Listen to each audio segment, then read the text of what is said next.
देखो, अंतः प्रवाही नदियां पढ़ रहे थे अपन।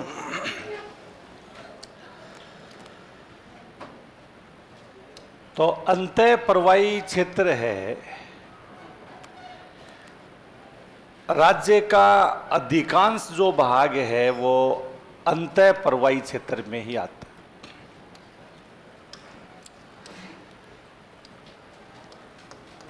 जिसमें जैसे कि नदी कौन सी हो गई? घग्गर।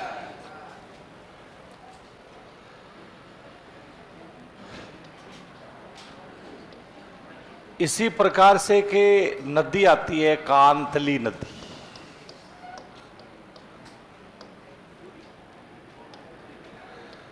कांतली की भांति कौन सी नदी होगी? काकनी नदी हो।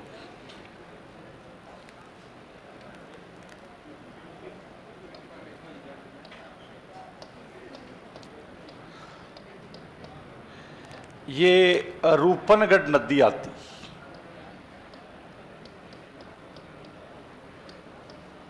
और रूपनगढ़ के साथ ही कौन सी हो गई? मेंथा।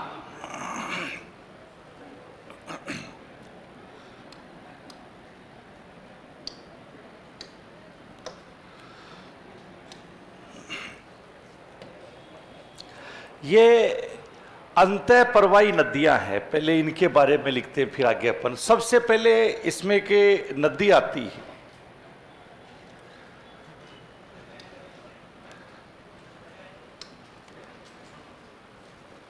घग्गर नदी है। इसके बारे में अपन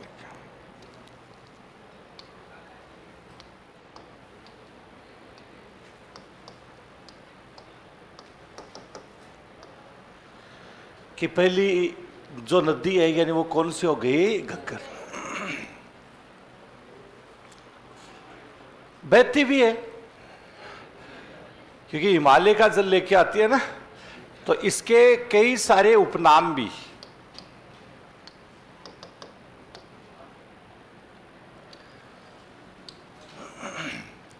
जैसे एक इसका नाम हो गया मृत नदी,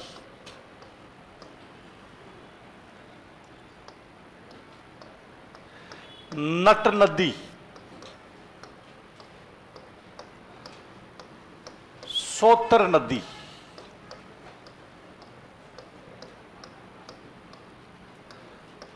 हकरा नदी, नाली नदी,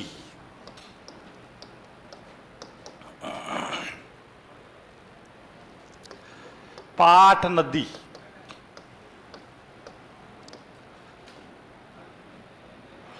दृश्यवती नदी,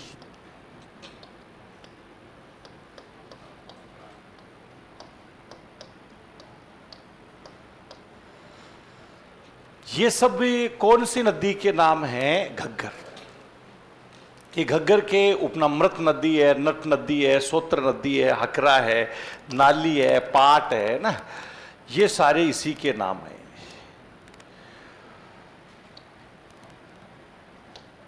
अब इस नदी के जैसे उद्गम की बात करते हैं कि ये नदी कहां से निकलती है।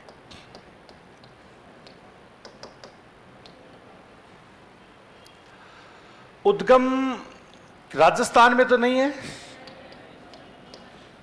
हिमाचल प्रदेश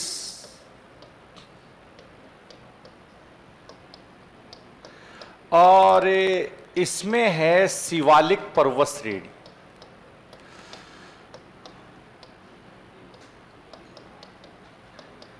और शिवालिक पर्वत श्रेणी में आती है कालका की पहाड़ी।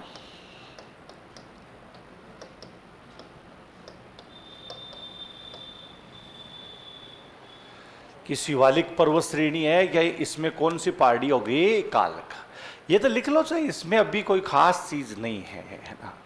तो हिमाचल प्रदेश, इसमें शिवालिक पर्वत श्रेणी, और कौन सी आती है? कालका की पहाड़ी।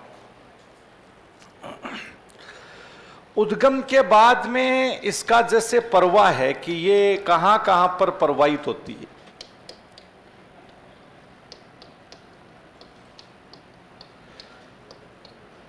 तो नंबर 1 कौन सा प्रदेश आता है? हिमाचल प्रदेश। फिर पंजाब आएगा, पंजाब के बाद में हरियाणा और राजस्थान।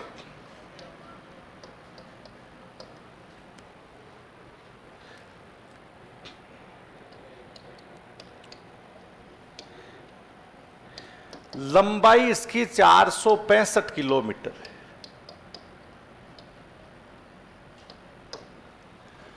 मतलब राजस्थान की नहीं, देश की भी सबसे लंबी अंतः प्रवाही नदी।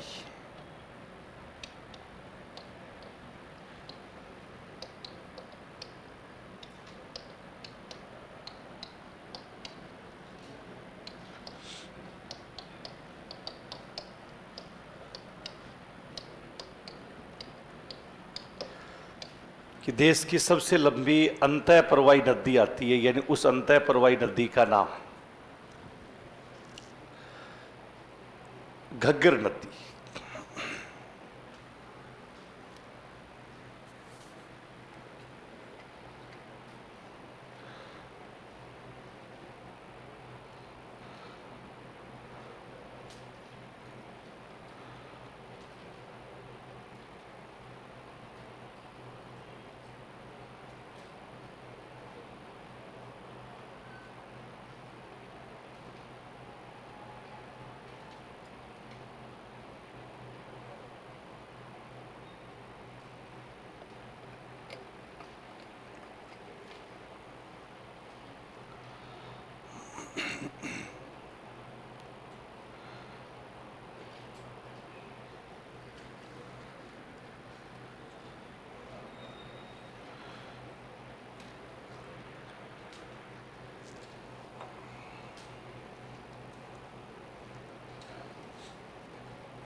लिख लिया?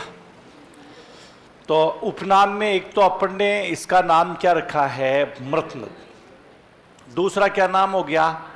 नट। इसके बाद सोतर भी कहते हैं, सोतर के बाद इसको हकरा, और क्या बोल देंगे? नाली।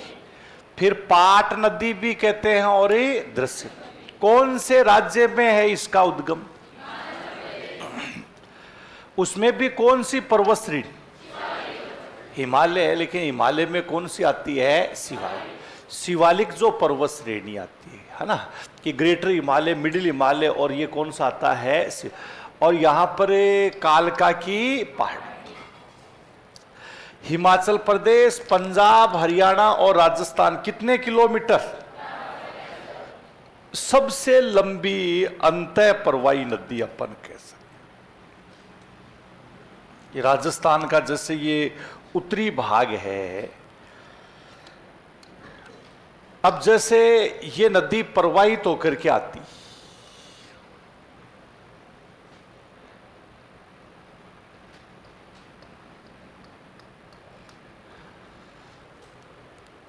घग्गर नदी है पढ़ने में।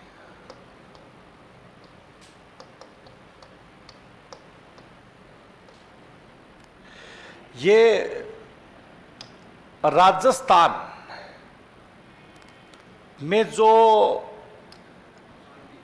हनुमानगढ़ है, हनुमानगढ़ की जो टिब्बी तहसील का एक क्षेत्र आता है तलवाड़ा। बांध भी है, ये जलाशय है, तलवाड़ा क्षेत्र का नाम है। यहां से हमारे राजस्थान में प्रवेश करती। सामान्य रूप से इस नदी का जल हनुमानगढ़ के बटनेर क्षेत्र तक पहुंचता है। बटनेर दुर्ग है, किला भी, कि सामान्य रूप से इस नदी का जल कहां तक पहुंचता है? बटनेर। कालीबंगा, पीलीबंगा, रंग महल, ये सभ्यताएं घग्गर नदी के निकट ही विकसित हुई। बरसात के समय इस नदी का जल गंगानगर है, यही उसका कौन सा क्षेत्र आता है? सूरतगढ़। सूरतगढ़ तक जल पहुंच जाता है। और जब भी बाढ़ आती है तब इसका जल पाकिस्तान में कहां तक पहुंचता है? फोर्ट अब्बास। फोर्ट अब्बास तक पहुंचता। पाकिस्तान में ही इसके परवाह को क्या कह दिया आता है? हकरा। बकरा नहीं, हाँ, हकरा के नाम से जाना आता है कि पाकिस्तान में इसके परवाह को क्या बोल देते हैं? हकरा के नाम से जाना आता है। अब इस नदी का क्या है कि राजस्थान में कोई लंबाई अपन फिक्स तो कर नहीं सकते, क्योंकि कभी इसका जल तलवाड़ा में रुक जाता है, तो कभी इसका बटनेर तक, कभी सूरतगढ़। तो फोर्ट अब्बास तक बाढ़ के समय इसका जल फोर्ट अब्बास है, यहां तक पहुंचता है। राजस्थान में ये कहां से प्रवेश करती है? तलवाड़ा। ये तलवाड़ा जलाशय है, बांध है, झील अपन कह सकते हैं। तलवाड़ा झील कहां पर है? तो तलवाड़ा झील कहां पर आती है? हनुमान।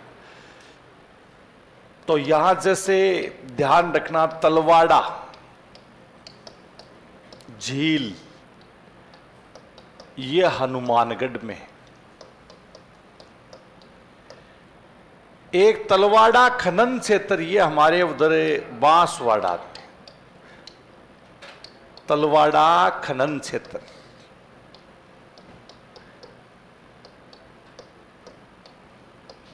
मैग्नीज निकाला जाता है।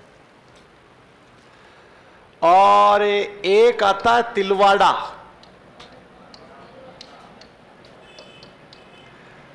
तिलवाड़ा मल्लीनाथ जी का मेला लगता है।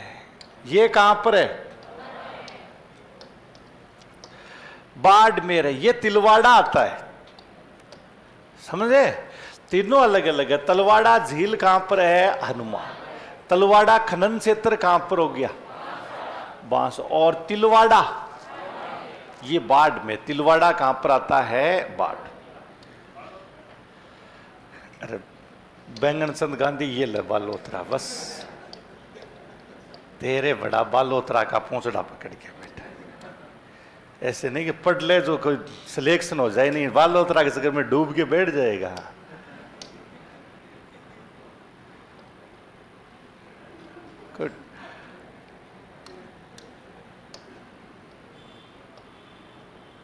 तो ये यहां पर अपन ने लिखा है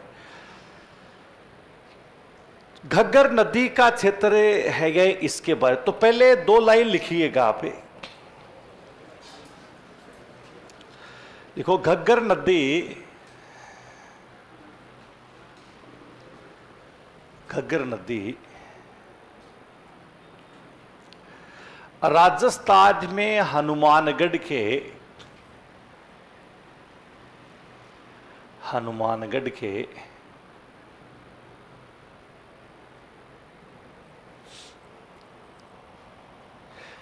तलवाड़ा क्षेत्र से प्रवेश करती है। तलवाड़ा क्षेत्र से प्रवेश करती है।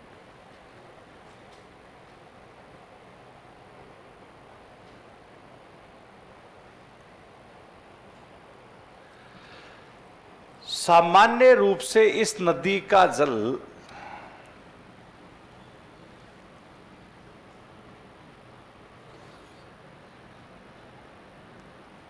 सामान्य रूप से इस नदी का जल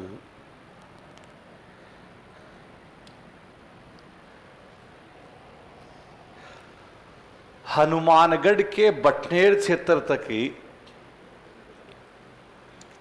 हनुमानगढ़ के बटनेर क्षेत्र तक पहुंचता है।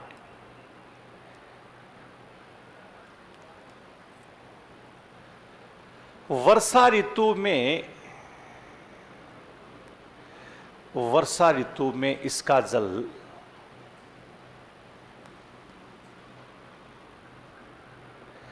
वर्षा ऋतु में इसका जल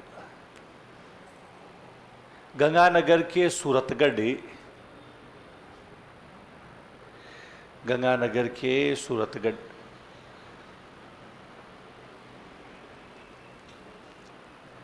और बाढ़ के समय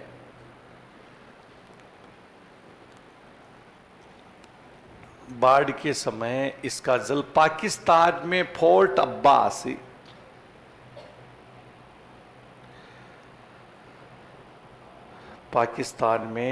अब्बास, तक ही पहुंचता है।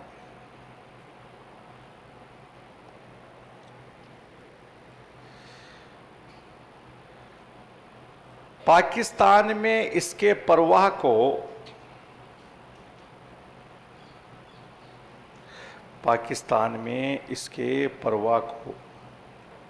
हकरा कहते हैं।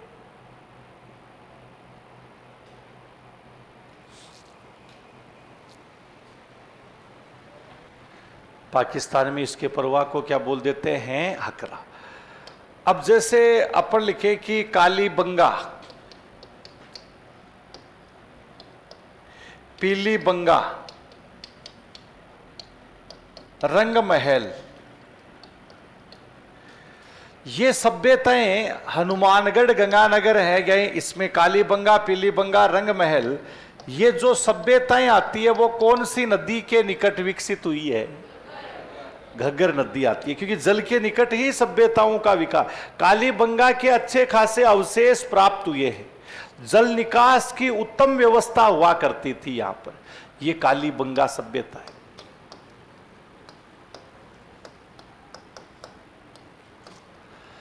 ये यहां पर जो बस्तियां बसी हुई थी और इसमें घरों से जो भी जल निकास की ये नालियां बनी हुई थी। तो ये कालीबंगा सभ्यता कौन सी नदी के निकट विकसित हुई है? घग्गरे नदी। तो लिखो कालीबंगा, पीलीबंगा, पीलीबंगा और रंगमहल सभ्यताओं का विकास इसी नदी के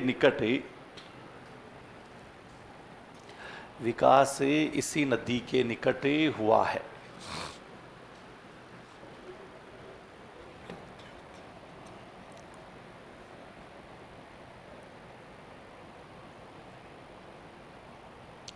कि कालीबंगा, पीलीबंगा, रंगमहल जो सभ्यताएं हैं वो इसी नदी के निकट विकसित हुई है। अब देखिएगा कि जब इस नदी में बरसात के समय कभी कभी बाढ़ की स्थिति भी उत्पन्न हो जाती, और जब इस नदी में बाढ़ आती तो एक आपको ध्यान रखना कि यहां पर ये हनुमानगढ़ का जो क्षेत्र अपन देख रहे हैं और ये गंगानगर का क्षेत्र देख रहे हैं, दोनों इसमें हैं कि जब इस नदी में बाढ़ की स्थिति उत्पन्न होती, कौन सी स्थिति उत्पन्न होती है? बाढ़। तब हनुमानगढ़ जंक्शन जलमग्न हो जाता है।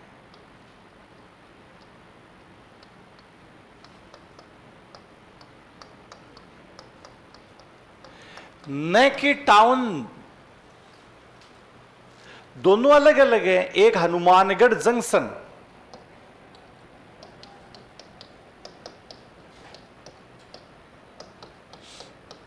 और एक है हनुमानगढ़ टाउन।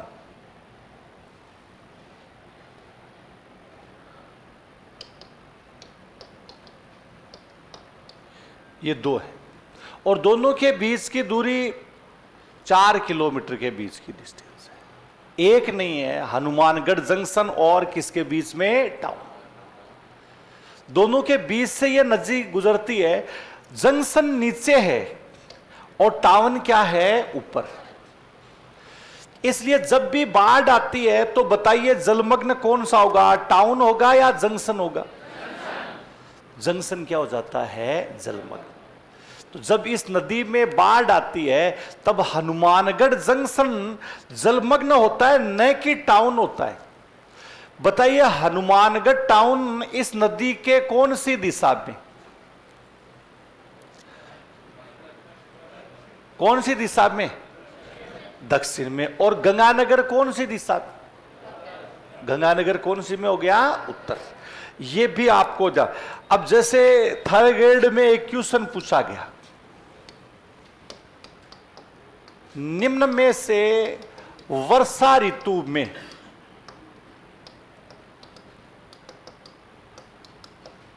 कौन सा कस्बा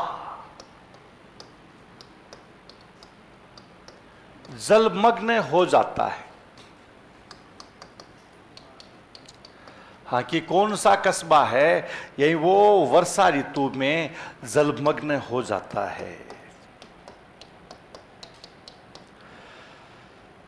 जिसमें नंबर 1 हमने लिखा है हनुमानगढ़, दूसरा बालोतरा लिख दिया कि बालोतरा है, ये लिखा जाता है। तीसरा जैसे श्री गंगानगर लिख दिया, और रावतसर लिख दिया। हाँ, कि निम्न में से वर्षा ऋतु में कौन सा कस्बा है यानी वो जलमग्न होता है? कौन सा? क्यों? हनुमानगढ़ में क्या है? यहां पर कस्बा पूछा है, कस्बे का मतलब क्या होता है? अंग्रेजी में क्या लिखते हैं? टाउन। जबकि हनुमानगढ़ टाउन जलमग्न होता है या जंक्शन जलमग्न होता है? इसलिए ये नहीं होगा। आंसर कौन सा हो जाएगा? बालोतरा। बालोतरा है यानी ये क्या होता है? यही जलमग्न हो जाता है। तो ऐसे आपको ध्यान रखना है। तो जब इस नदी में बाढ़ आती है तब हनुमानगढ़ जो जंक्शन आता है यही वो जलमग्न हो जाता। तो लिखिए, जब घग्गर नदी में, जब घग्गर नदी में बाढ़ आती है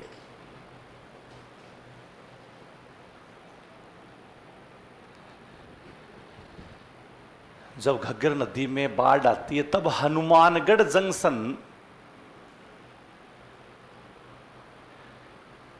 जलमग्न हो जाता है।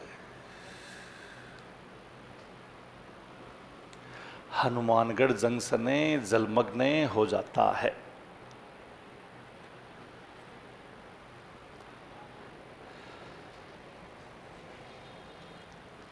ये अपन पहले भी लिख चुके हैं। हनुमानगढ़ में घग्गर के मैदान को क्या कहा जाता है? क्या बोल देते हैं? नाली या पाट का मैदान। समतल भी है और नाली, इसको नाली ही बोलते हैं। गंगानगर हनुमानगढ़ वाले तो बोलते भी क्या है? नाली। नाली नस्ल की भेड़ भी है।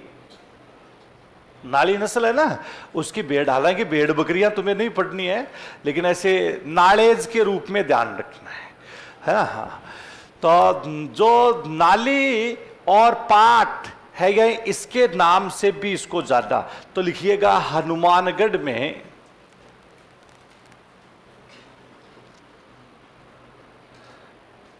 हनुमानगढ़ में घग्गर के मैदान को या घग्गर के परवाह को लिख लो से, घग्गर के परवाह को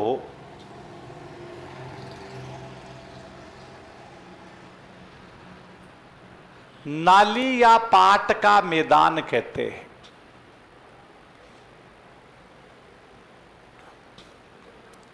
नाली या पाट का मैदान कहते हैं।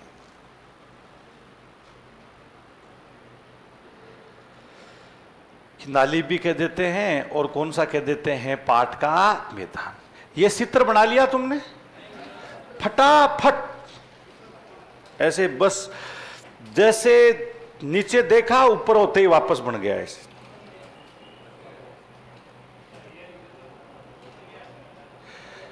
इसका फाड़ दे बन गया या थूक दे उसके ऊपर? थूक दे रहे?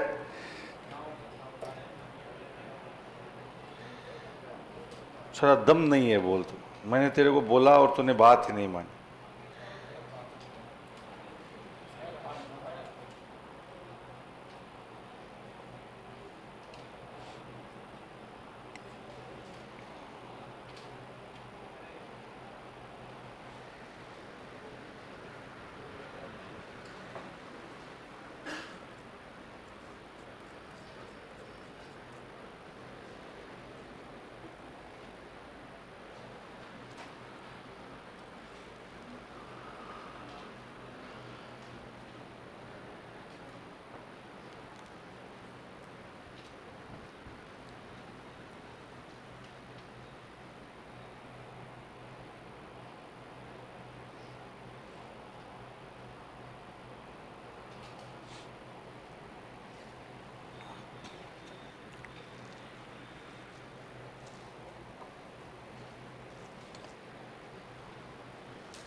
डन।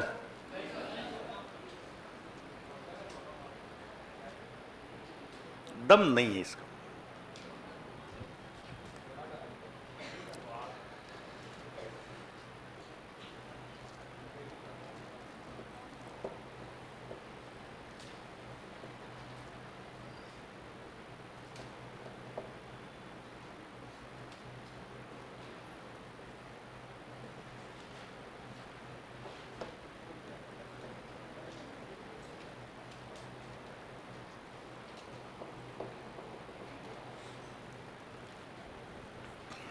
चोतांग, कौशल्या और सरस्वती इसकी सहायक नदियां भी आती हैं, क्योंकि जो चोतांग भी आती है, कौशल्या भी आती है और सरस्वती इसकी सहायक नदियां हैं। हटाई देते हैं। अब तो उठे। Very good, excellent.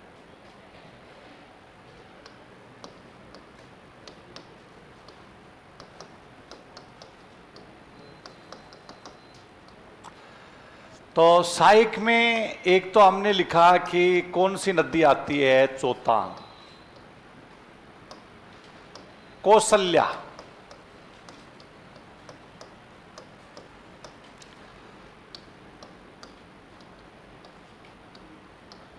और सरस्वती, ये इसकी सहायक नदियां हैं। चोतांग, कौशल्या और सरस्वती।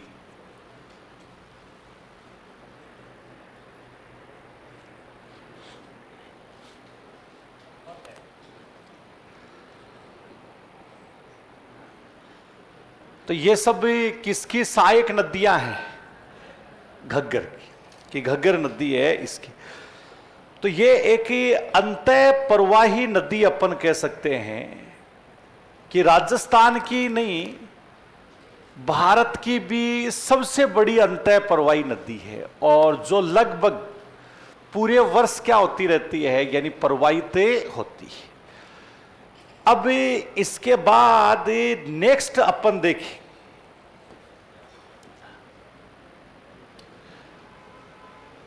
कि अंतः प्रवाही जो नदी आती है,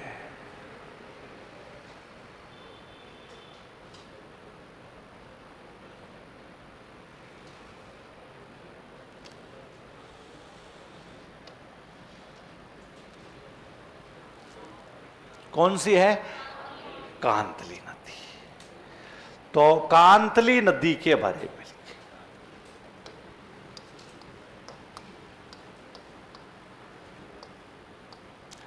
कांतली भी लिख देते हैं, कांटली भी लिख देते हैं।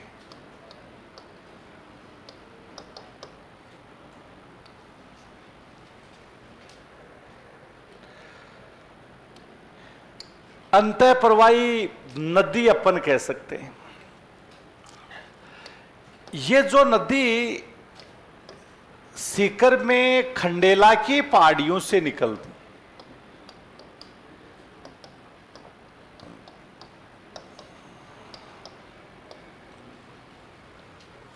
कौन सी पहाड़ियों से निकलती है? खंडेला। और सीकर में बहने के बाद ये झुंझुनू को लगभग 2 भागों में विभाजित कर देती। झुंझुनू है यही, इसको 2 भागों में, और चूरू में प्रवेश करने से पहले ही विलुप्त हो जाती। झुंझुनू चूरू की सीमा पर विलुप्त हो रही है उसी नदी का मतलब ये हम कह सकते हैं कि जो ये नदी है कहां से प्रवाहित हो रही है। तो ये जो सीकर में भी कौन सी पहाड़ी होगी? खंडे। और कौन से जिले में बहती है? झुंझुनू। और चूरू में प्रवेश करने से पहले ही विलुप्त हो जाए। मतलब ये आप कह सकते हैं कि उत्तर से दक्षिण की ओर प्रवाहित होने वाली न होकर के दक्षिण से कौन सी दिशा की ओर प्रवाहित होती है? सीकर में इस नदी पर एक बांध भी बनाया गया है, कौन सा बांध हो गया? कोट बांध। लगभग 100 किलोमीटर का परवा था इसका, है नहीं था? किसी समय बहुत सारे सालों पहले हुआ करता था। अब तो कोई इस पहाड़ी से निकल करके नीचे आए तब तक ही खत्म हो जाती बरसा, हाँ है ही नहीं ना। अब तो ये पहाड़ियों को तोड़ के यूरेनियम निकाला जा रहा है। तो ये सीकर में खंडेला की जो पहाड़ियां, यहां से ये नदी निकलती है, सीकरी झुंझुनू में बहने के बाद झुंझुनू चूरू की सीमा पर विलुप्त हो जाती है। इसका परवा क्षेत्र लगभग कितने किलोमीटर हुआ करता था? यही 100 किलोमीटर है। सीकर में इसके परवा क्षेत्र को तोरावाटी कहते, क्या बोल देते हैं? तो तोरावाटी के नाम से जाना आता है। सीकर में इसी नदी के निकट ताम्र युगीन जो सभ्यता है, कौन सी सभ्यता होगी? गणेश्वर सभ्यता के अवशेष प्राप्त हुए हैं। झुंझुनू में सुनारी सभ्यता के अवशेष प्राप्त हुए। कि झुंझुनू है उसमें कौन सी सभ्यता के अवशेष प्राप्त हुए हैं? सुनारी सभ्यता के। और सीकर है यानी ताम्रयुगीन सभ्यता। इस समय ताम्रयुगीन सभ्यता के समय बहा करती थी, तो हजारों साल हो गए इसको बहे हुए। उस समय जब ये नदी बहती थी तो इसमें जल बहुत ज्यादा था, उपजाऊ मिट्टी का भी ये जमाव करती थी। और एक क्षेत्र से दूसरे क्षेत्र में नौकायन हुआ करता था, नावें चलाई जाती। कई दूसरा इससे मछली पकड़ने का भी काम होता था। मछली पकड़ने के कांटे प्राप्त हुए। यानी जो घर की जो अपन देखे उस समय ताम्रयुगीन सभ्यता में घर भी अच्छे बनाए जाते थे। कृषि के औजार भी प्राप्त हुए हैं। वो औजार भी तांबे के बने हुए हैं। वो कौन सी नदी के पास में प्राप्त हुए हैं? पुरातत्व विभाग सीकर संग्रहालय में इसके कुछ अवशेष हैं, यानी वो प्राप्त भी हुए हैं। घर भी वहां खुदाई के अंदर यानी ये ताम्रयुगीन सभ्यता यानी कौन सी सभ्यता के अवशेष हैं?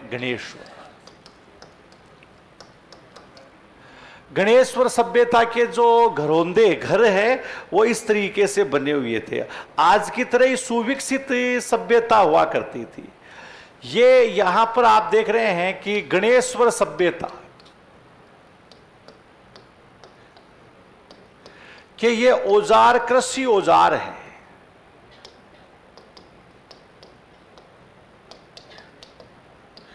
हाँ, कि गणेश्वर सभ्यता है, इसके कृषि करने के क्या हैं? औजार। और ये औजार किसके बने हुए हैं? तांबे। ये मिसाइल नहीं है, ध्यान रखना है ना। हाँ, कृषि के औजार हैं ये। तो ये ताम्रयुगीन सभ्यता है। गए इसमें कांतली के पास में मछली पकड़ने के कांटे वगैरह है, ये सारी इसी नदी के पास में। तो इसलिए कहते हैं यानी ये नदी अपनी चरम अवस्था के अंदर हुआ करती थी। अच्छा खासा पानी था। और वर्तमान में लोगों ने पानी छोड़ करके रेत भी नहीं छोड़ी है, रेत भी निकाल ले गए। वही तो बात है ना।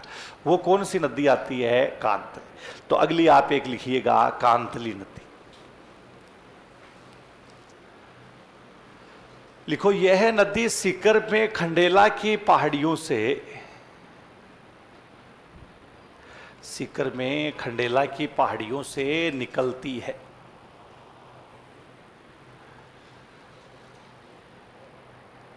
सीकर झुंझुनू में बहने के बाद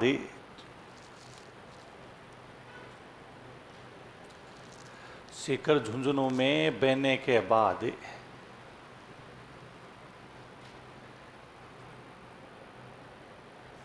झुंझुनू चूरू की सीमा पर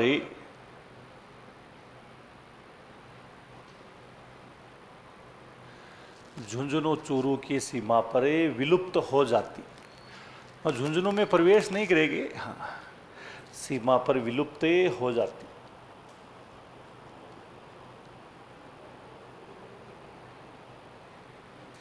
यह नदी झुंझुनू को दो भागों में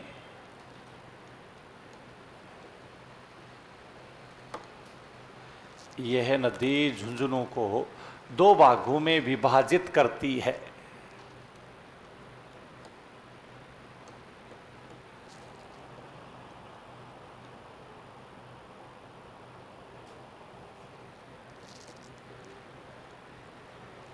इस नदी का प्रवाह क्षेत्र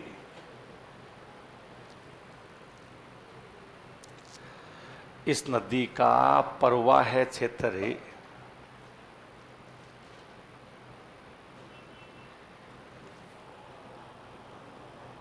लगभग 100 किलोमीटर का है। लगभग 100 किलोमीटर का है।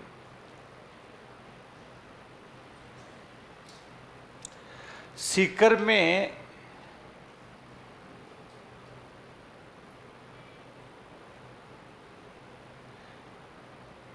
में इस नदी के प्रवाह को तोरावाटी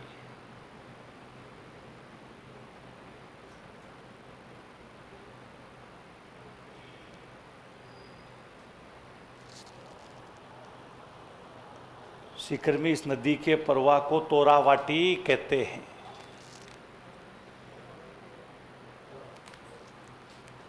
क्या बोल देते हैं? तोरा। यहां इस नदी के निकट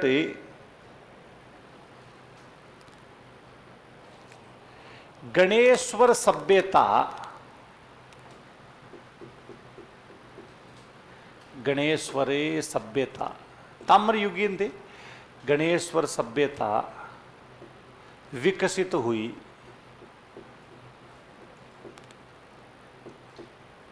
झुंझुनू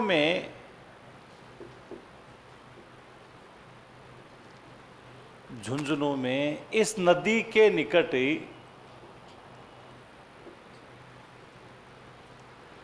सुनारी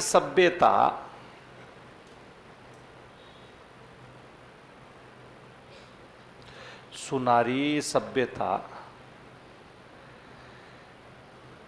का विकास हुआ।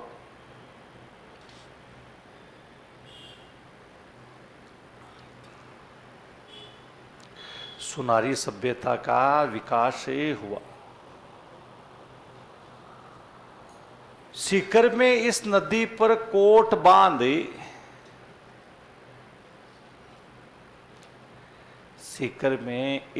पर कोट बांध बनाया गया है।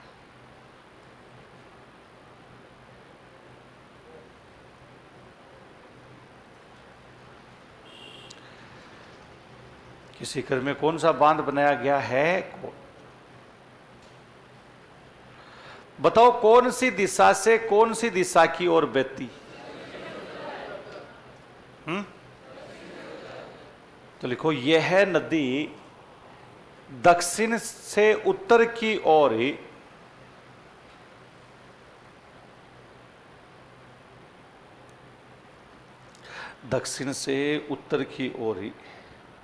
प्रवाहित होती है।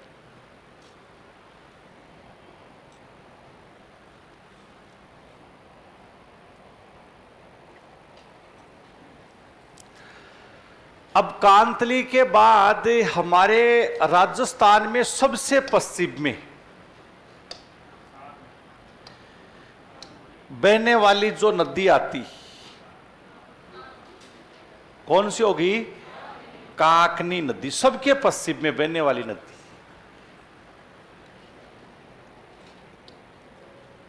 तो अगली एक अपन लिखते हैं काकनी। इसी को हम क्या कह देते हैं? काकने।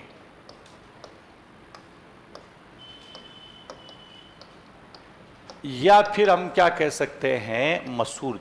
काकने या काक भी बोलते हैं। मसूरदी नदी के नाम से भी जाना। मतलब ये नदी कहां से निकलती है? तो जैसलमेर पथरीले प्रदेश में बहती है। बाकी तो पानी बहता क्या है, सोख लेती है जमीन, फिर वाष्पीकरण हो जाता है। तो ये जो नदी है, जैसलमेर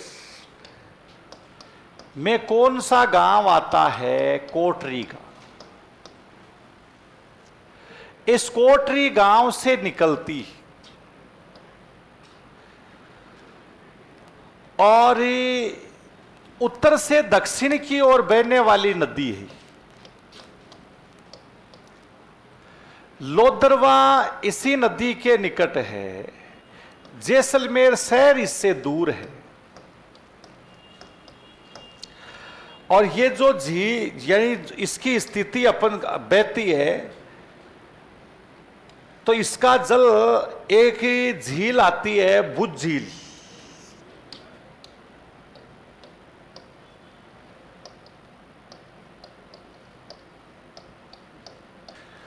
कि भुज झील का निर्माण कौन सी नदी करती है? कांतली जो नदी आती है, यही वो कौन सी झील का निर्माण करती है? यही भुज झील आती है, यही इसी का निर्माण भुज झील। तो भुज झील का निर्माण करने वाली जो नदी आती है, यही उसी नदी का नाम जो काकनी नदी आती है, यही इसके नाम से इसको जाना आता है। तो अगली आप लिखिएगा काकनी नदी। यह नदी जैसलमेर में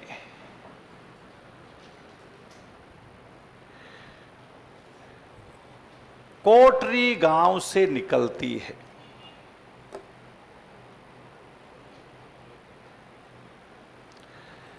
जैसलमेर में कोटरी गांव से निकलती है।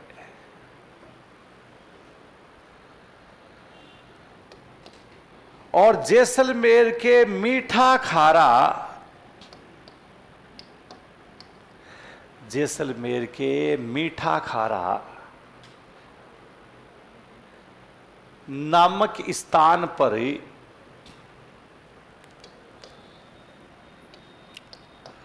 भुज झील में गिर जाती है।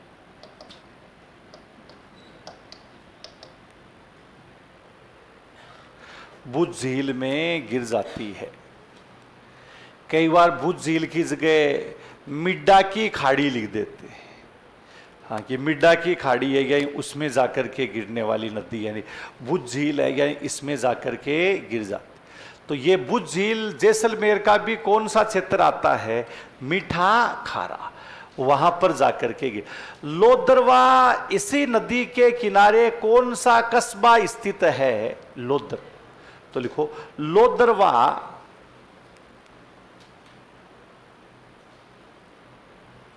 लोदरवा काकनी नदी के किनारे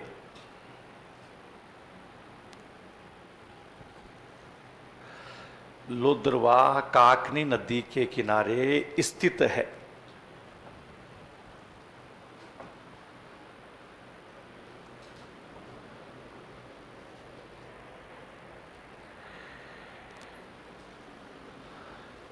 तो लोदरवा कौन सी नदी के किनारे स्थित है? काकनी नदी। बताओ कौन सी दिशा से कौन सी दिशा की ओर बहती?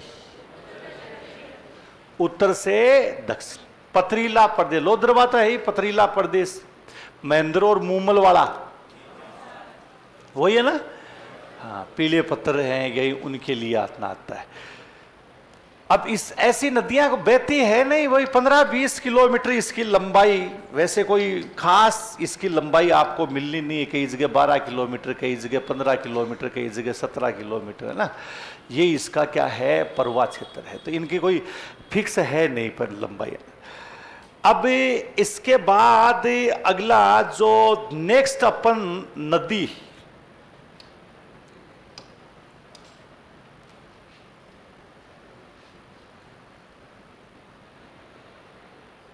रूपनगढ़। कौन सी नदी आती है?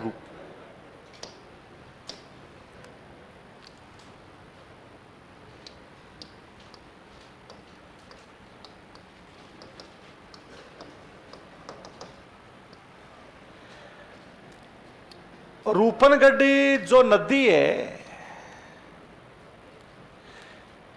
ये एक झील है जिसका नाम है सांबर झील।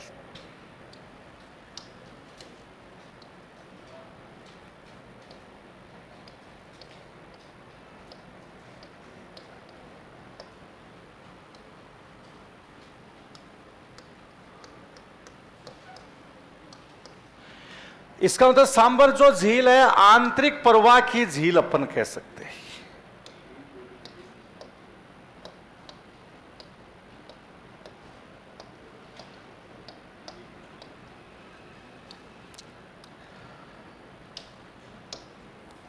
और रूपनगढ़ नदी ये अजमेर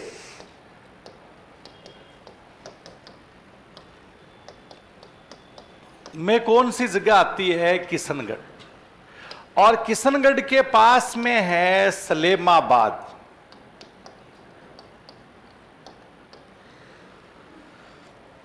कि अजमेर, अजमेर में कौन सा हो गया? सलेमाबाद। सलेमाबाद से जो नदी निकल रही है वो कौन सी हो गई? रूपनगढ़।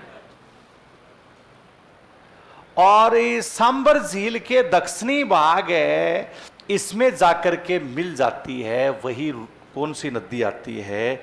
रूपनगढ़ नदी आती है। सलेमाबाद आपने पढ़ा भी है कि निम्बारक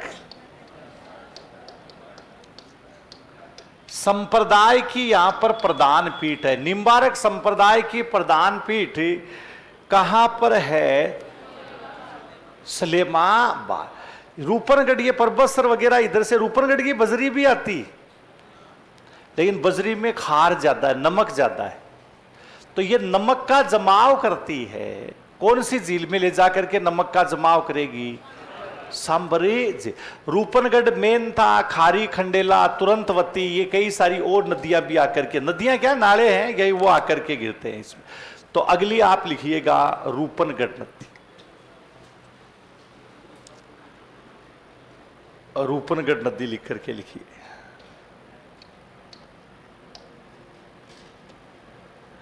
यह नदी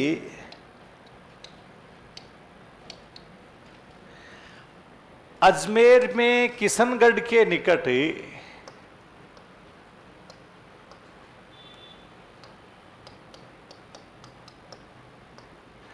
अजमेर में किशनगढ़ के निकट सलेमाबाद की पहाड़ियों से सलेमाबाद की पहाड़ियों से निकलती है।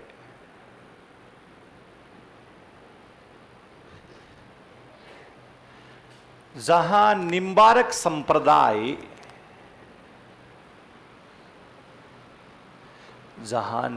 के संप्रदाय की प्रधान पीठ है।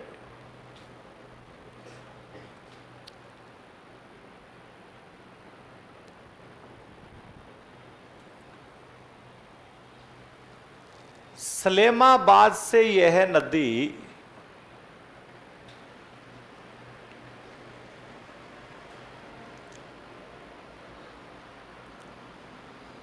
सलेमाबाद से यह नदी उत्तर की ओर बहती हुई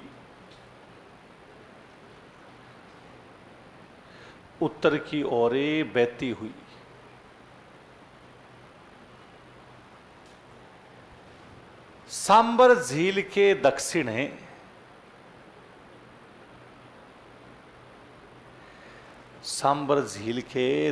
है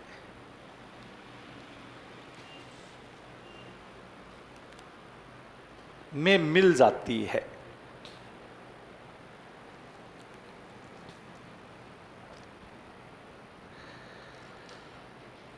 यह सांबर झील में लवणता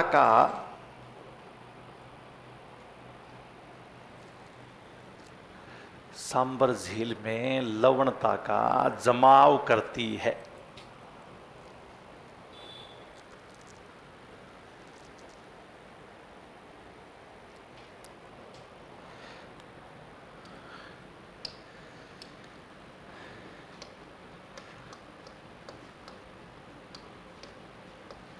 दूसरी एक मेन था, या अपन ये कहें कि मेडा नदी।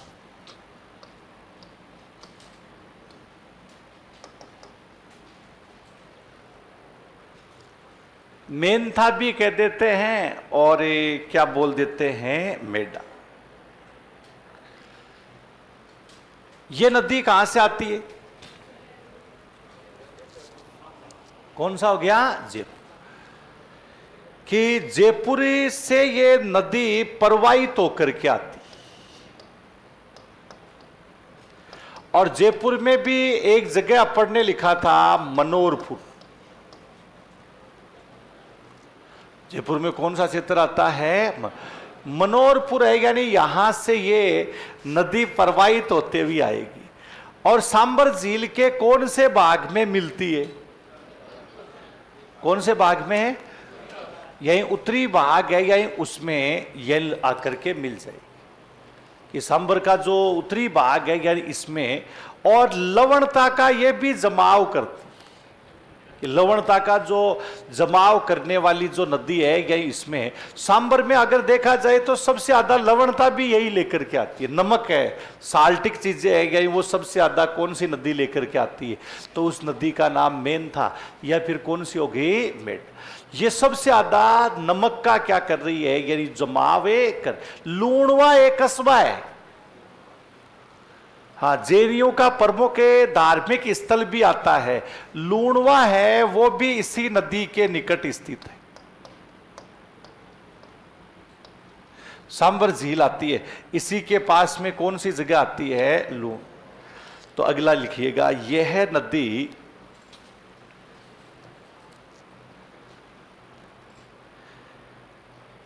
जयपुर में मनोहरपुर की पहाड़ियों से, जयपुर में मनोहरपुर की पहाड़ियों से निकलती है।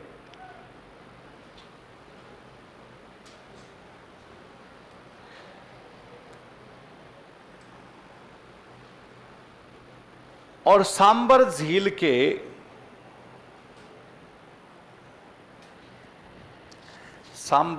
के उत्तरी भाग में मिल जाती, सांबर झील के उत्तरी भाग में मिल जाती।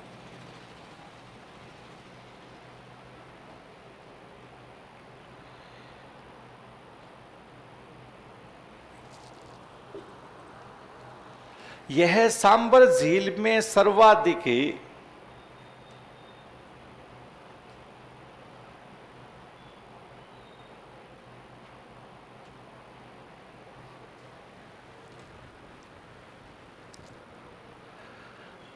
यह सांबर झील में सर्वाधिक नमक का जमाव करती है।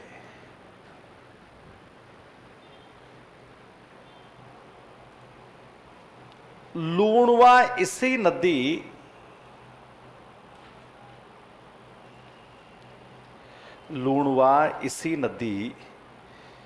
के निकट स्थित है।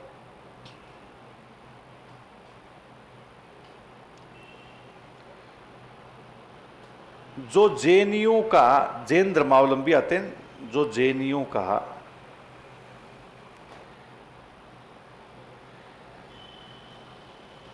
प्रमुख धार्मिक स्थान है।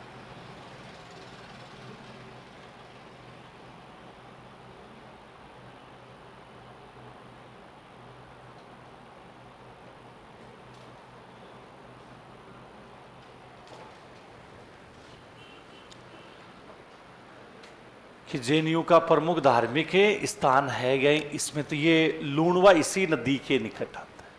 तो मेंथा या अपने मेडा जो नदी है, दोनों ही कौन सी झील में जाकर के गिरती है? यहां तक अपने जो अंतः प्रवाही नदियां हैं इनके पर। अभी इसके बाद अगली जो अंतः प्रवाही नदी है, साबी नदी अपन लिखी।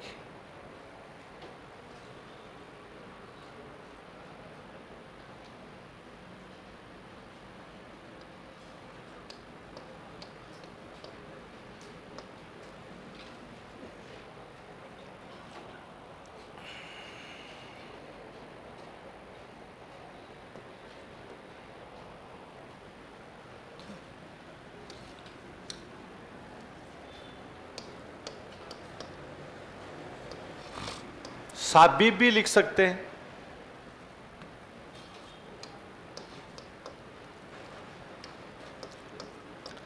इसी को हम साई भी लिख सकते हैं।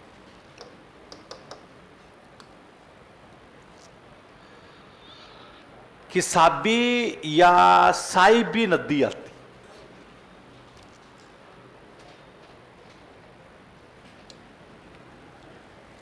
साबी या साहिबी नदी,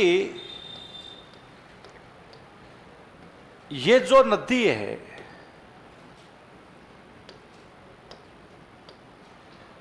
जयपुर में कौन सी जगह आती है? शाहपुरा। और वहां पर कौन सी पहाड़ी होगी? सेवर। सेवर की पहाड़ियों से निकलती। जयपुर से ही अलग बनने वाला जिला कौन सा हो गया? कोटपुतली। उसमें बह लेती है। कोटपुतली बेरोड के बाद हम ये कहें कि कौन से में बह लेती है? खेरत।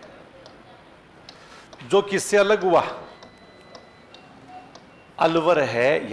यहां बहने के बाद इस नदी की आगे की परवा जो क्षेत्र आता है, यानी वो कहां पर आता है? हरियाणा।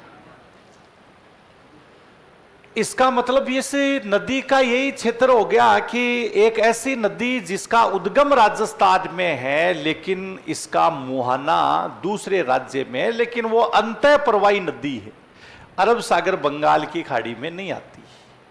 तो वो कौन सी होगी? साबी। जैसे वह नदी जिसका उद्गम राजस्थान में, लेकिन अधिकांश प्रवाह गुजरात में, तो वो तो साबरमती होती है। लेकिन जिस वह अंतः प्रवाही नदी जिसका उद्गम हमारे कहां पर आता है? राजस्थान में। और परवा क्षेत्र इसका कहां पर आता है? हरियाणा। मतलब हरियाणा के मैदानों में बहती, गुड़गांव वगैरह है, यानी यहां पटौदी तक चली जाती है। और पटौदी के मैदान में जाकर के ये नदी क्या होती है? विलुप्त। पहले इस नदी में अच्छा खासा जल आता था। अकबर ने भी इस नदी पर बांध बनाने का प्रयास किया, लेकिन बांध रुक नहीं पाया। बांध को बहा करके ले जाती थी। उस नदी का नाम क्या था? साबी या साबी। इसकी सहायक नदी भी आती है, जिस नदी का नाम क्या आता है? सोटा। हाँ, साबी की सहायक नदी कौन सी होगी? सोटा, जो बेराट की पहाड़ियों से निकलती। कौन सी पहाड़ियों से? कि बेराट की जो पहाड़ियां आती है, यानी यहां से निकलती है। तो इस नदी का जो परवा क्षेत्र अपन देखें कि ये जो मुख्य रूप से जयपुरी है, यहां पर अपन देखें सेंवर की जो पहाड़ियां आती,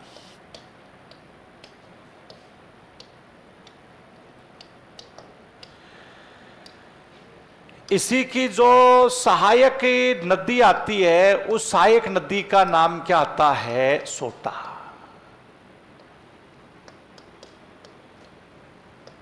जो कहां से निकलती है? बेराट। बेराट की पहाड़ी से निकलती है। इसके बाद जैसे हमने लिखा कि ये कोटपुतली जयपुर का ही क्षेत्र है, और कौन सा थल आएगा?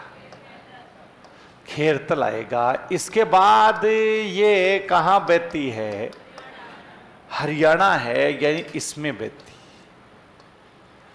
और हरियाणा के अंदर पटौदी के जो मैदान आते हैं, यही वहां पर विलुप्त हो जाती है। इस नदी पर मसानी बांध भी बनाया गया है।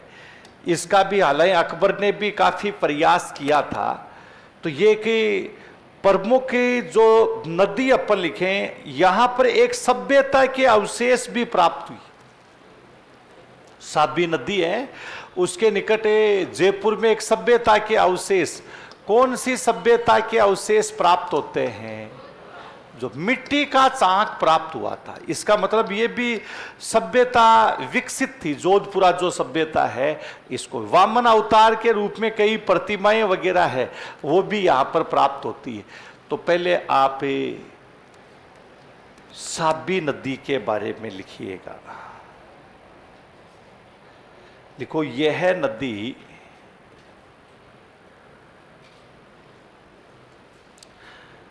जयपुर में शाहपुरा के निकट, जयपुर में शाहपुरा के निकट सेंवर की पहाड़ियों से सेंवर भरतपुर वाला नहीं है, ध्यान रखना, सेंवर की पहाड़ियों से निकलती है।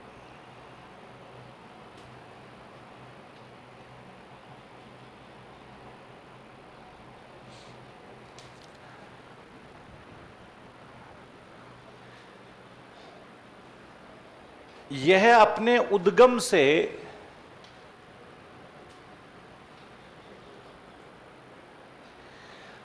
यह अपने उद्गम से उत्तर पूर्व की ओर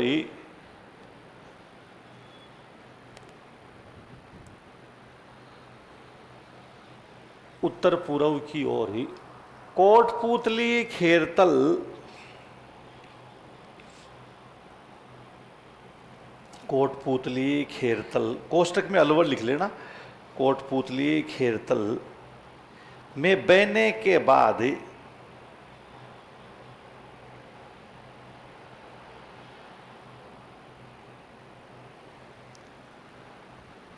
हरियाणा में प्रवेश करती है। हरियाणा में प्रवेश करती। हरियाणा में जो गुड़गांव का भी एक क्षेत्र आता है नजफगढ़, उसे नजफगढ़ से ये प्रवेश करती है, फिर ये पटौदी के मैदानों में विलुप्त हो जाती है। तो हरियाणा में प्रवेश करती है तथा पटौदी के मैदानों में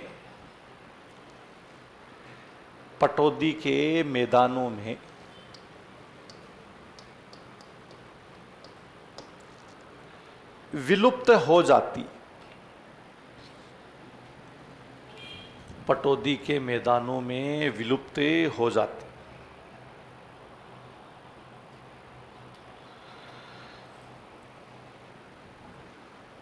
अकबर ने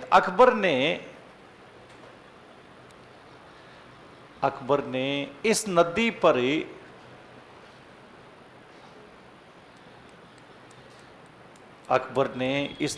पर बांध बनाने का प्रयास किया,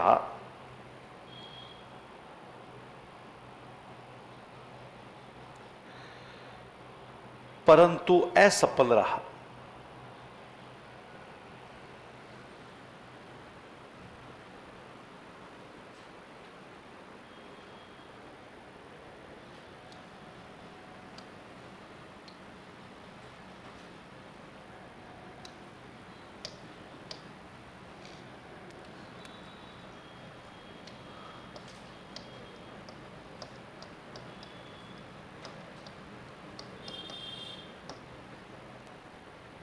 अब इस पर यानी मिट्टी का जो चाक प्राप्त होता है, कौन सी सभ्यता के अवशेष प्राप्त हुए हैं जो, तो लिखो साबी नदी के निकट ही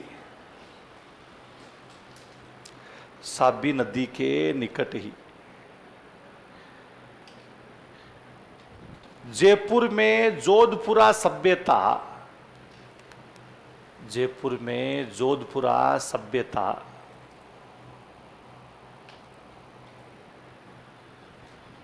के अवशेष प्राप्त हुए हैं।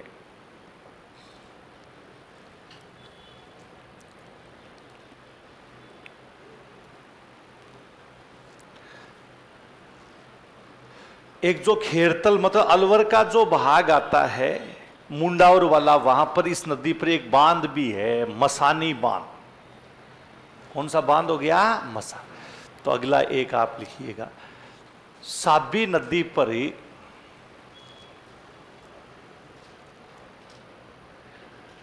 खेरतल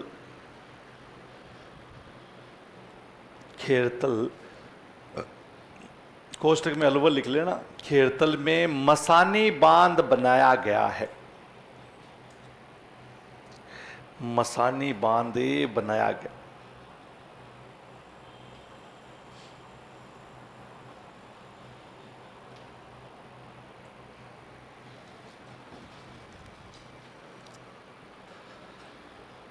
तो इसकी प्रमुख सहायक नदी का नाम क्या हो गया? सोटा। तो एक आप ये भी लिखिएगा, साबी की प्रमुख सहायक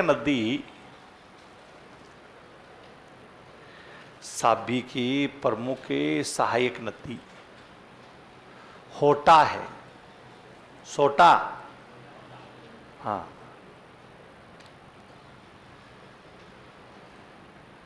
प्रमुख सहायक नदी कौन सी होगी? सोटा।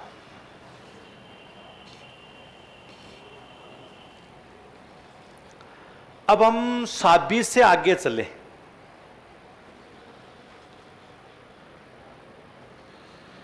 साबी से अगर आगे चले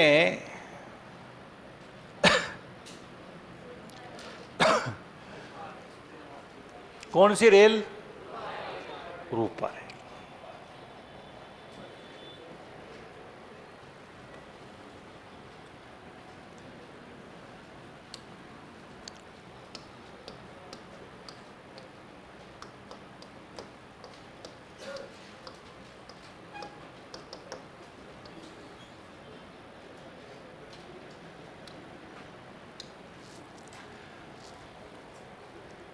रूपा रेल जो नदी आती है ये अलवर में अपन लिखें कि कौन सी जगह आती है? उदयनाथ। कि अलवर, और अलवर में यही कौन सी जगह आती है? उदयनाथ। उदयनाथ की जो पहाड़ी है यानी यहां से ये नदी निकलती, जो जंगल का एरिया आता है यही यहां से ये नदी निकल, फिर ये भरतपुर में बहती। भरतपुर में बहने के पश्चात वहीं पर इस नदी पर क्या है कि मोती जलाशय है, यानी वो भी बनाया गया है, मोती बांध है, ये मोती झील है। ये आगे ये डीग के जो मैदानी क्षेत्र हैं उसमें जाकर के विलुप्त हो जाती। पहले तो भरतपुरी था, अब अपन क्या लिख सकते हैं उसमें? डीग। डीग के जो मैदानी क्षेत्र हैं यहीं उसमें जाकर के ये क्या होती है, यानी विलुप्त हो जाती। उस नदी का नाम क्या है? रूपा रेल। रूपा रेल, जिसको आप ये भी कह सकते हैं वराह नदी भी कहा जाता है।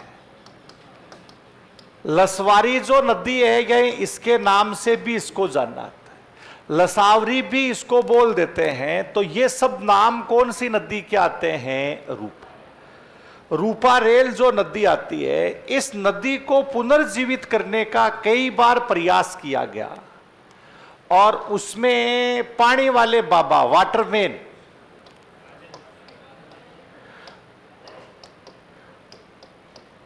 डॉक्टर राजेंद्र सिंह है, ये इसके अंदर सफल भी रहते हैं, जिनको जोड़ वाले बाबा भी बोल देते हैं।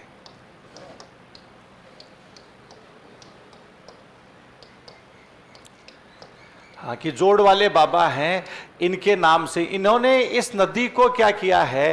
पुनर्जीवित करने का काम किया। पुनर्जीवित में यानी इनको सफलता भी, कई सारे जोड़ बनाए हैं इसके पास में, जिससे जब भी यानी वो पानी से लबालब होते हैं तो इस नदी में यही पानी भी पहुंचता है। तो अगली आप लिखिएगा रूपा रेल नदी। यह नदी अलवर में, अलवर में थानागाजी के निकट, अलवर में यह नदी अलवर में थानागाजी के निकट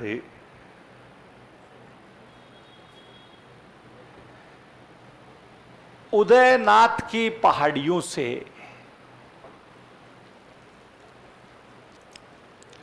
उदयनाथ की पहाड़ियों से निकलती है।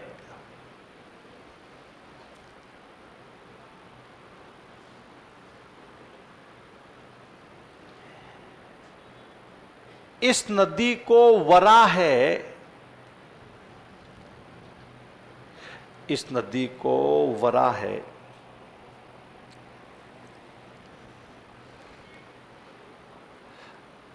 लसवारी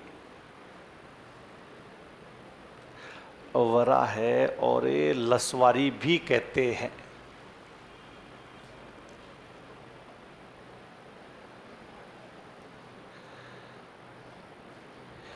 भरतपुर में इस नदी पर भरतपुर में इस नदी पर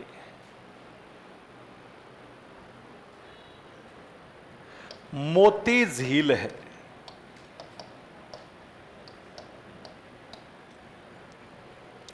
मोती झीलें है।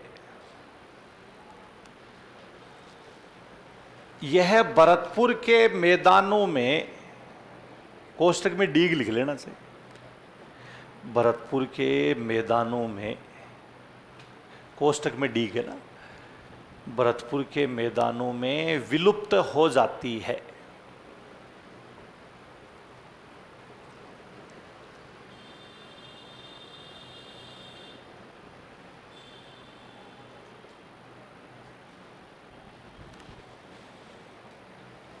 इस नदी को पुनर्जीवित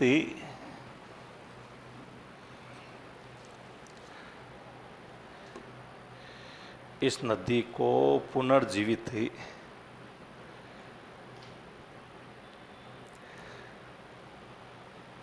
करने का प्रयास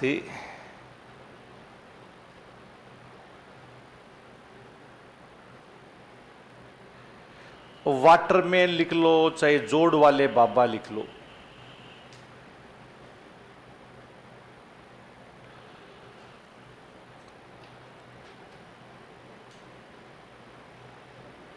वाटरमैन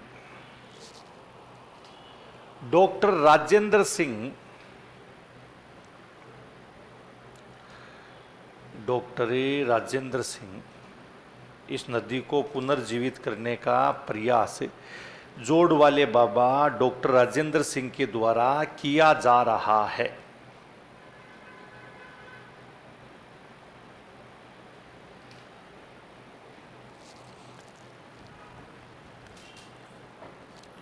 तो ये कौन सी नदी हो गई? रूपा रेल। तो रूपा रेल जो नदी आती है, यही इसके बारे में अपन ने लिखा। अब रूपा रेल के बाद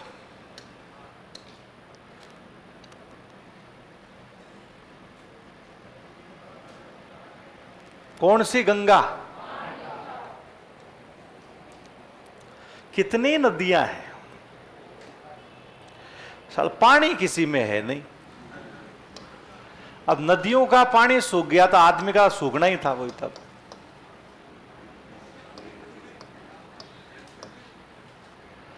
बाण गंगा नदी,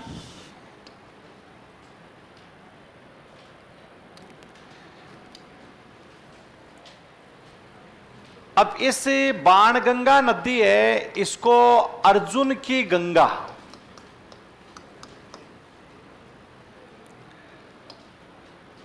इसको रुंडित नदी भी कहते हैं। अच्छा नाम है, पहले आरपीएससी ने पूछा है, थर्ड ग्रेड में तो नहीं पूछा गया। रुंडित नदी कहते हैं इसको।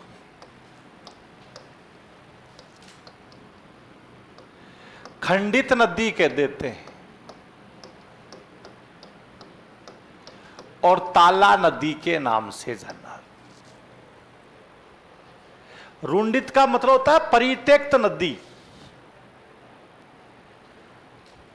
कि किसी समय जिस नदी का जल समुद्र तक पहुंचता हो और वर्तमान में उसका जल समुद्र तक नहीं पहुंच रहा है, अंतः प्रवाही क्षेत्र में आ जाए, उस नदी को क्या बोलते हैं? रुंडित।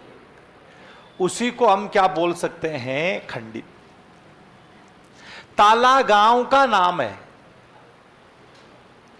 जहां से ये निकलती है उस गांव का नाम क्या है? ताला। बेराट की जो पहाड़ी आती है वहां से ताला से ये नदी निकलती है, इसलिए इसको ताला नदी कहते। अर्जुन की गंगा महाभारत काल से भी जोड़ दिया कि महाभारत हुआ था, कौरव और पांडवों के बीच में हुआ। तो पांडव इधर उधर भटक रहे थे, हां, क्योंकि उनकी संख्या कम थी, कौरवों की संख्या अपनी तरह ज्यादा थी, है ना। तो जो अज्ञातवास वगैरह जिसमें भी घूम रहे थे, भटक रहे थे जंगलों में, तो कहते हैं कुंती को प्यास लग गई थी। पांडु की मम्मा थी, मम्मा ही थी ना। हाँ, तो प्यास लग गई, तो अर्जुन साथ में ही था, तो अर्जुन को कहा बेटा प्यास लगी है, प्यास बुझा दे।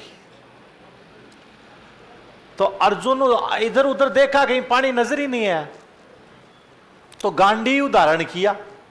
गांडीव किसे कहते हैं? धनुष कमान को ही बोलते हैं। दोनों का एक नाम गांडीव ही होता है क्या? मुझे नहीं पता है, मैं ऐसे टिका रहा हूं, है ना। हाँ, और उस बेराट की पहाड़ी है उसमें टिका दिया। हाँ, तीर, जहां तीर लगा वहीं से पानी की जलधारा फूट गई, इसलिए इसको क्या नाम दे दिया? बाणगंगा। क्या कह दिया? बाण किसने चलाया? अर्जुन ने चलाया, इसलिए इसको क्या नाम हो गया? अर्जुन की गंगा। ये महाभारत काल की बात हो। बाकी आपको बता दिया, रुंडित, खंडित और क्या बोलते हैं, ताला। ये जो नदी है जयपुर में बेराट की पहाड़ियों से निकलती,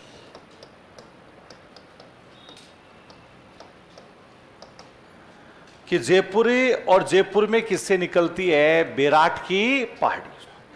जयपुरी में बहने के बाद ये दौसा में पहुंचती है, और दौसा के बाद ये कहां पर है? भरतपुर। वर्तमान में भरतपुर के जो मैदान हैं इसी में विलुप्त हो जाती है। कहां पर है?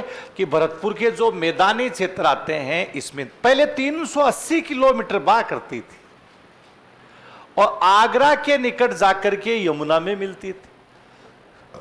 अब आगरा के निकट यमुना में मिलती थी, तो इसका मतलब कौन से परवाह की नदी थी? बंगाल की खाड़ी। बंगाल की खाड़ी है गई, इसके परवाह की ये क्या हुआ करती थी? नदी होती। ये यमुना नदी आती है।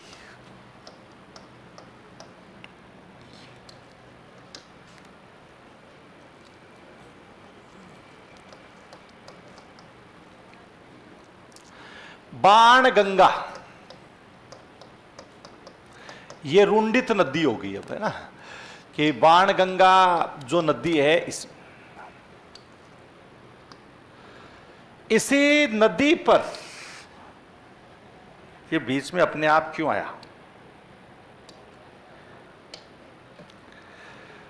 बाण गंगा जो नदी आती है, यही इसी नदी पर जयपुर में रामगढ़ बांध बनाया गया।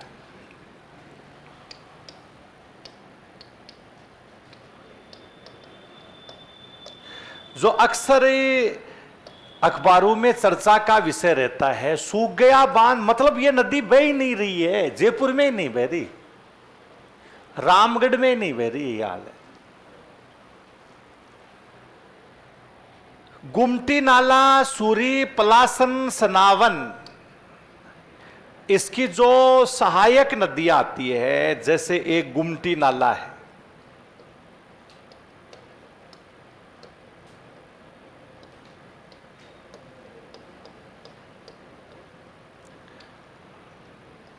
सूरी,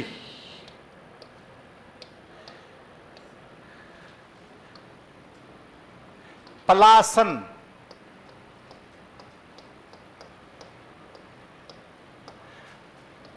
और सनावन, सानवन भी बोल देते हैं,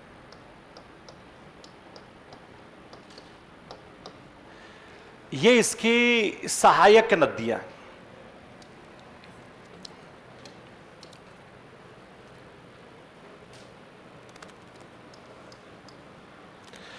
ये एक नदी और आती है गंभीर,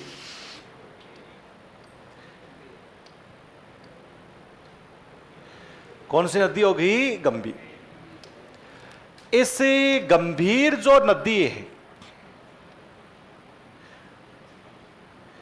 और कौन सी नदी होगी? बाण गंगा कि गंभीर और जो बाण गंगा नदी है, ये बाण गंगा का ही भाग है।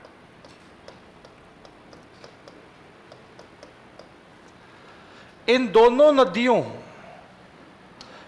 पर अजान बांध बनाया गया है।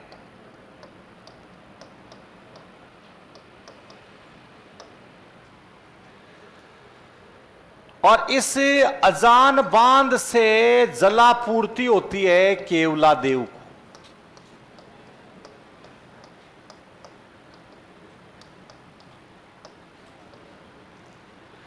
कि अजान बांध से किसको जलापूर्ति होती है? केवला।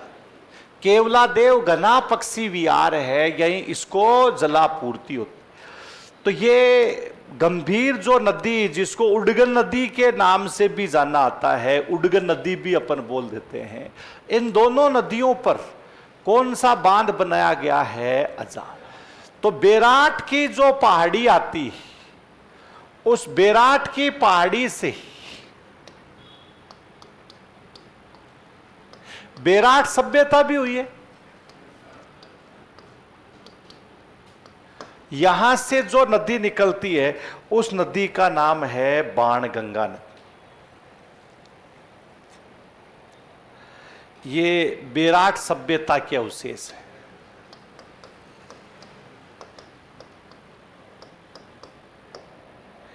हाँ, कि जल निकास की इसमें भी अच्छी खासी व्यवस्थाएं हुआ करती।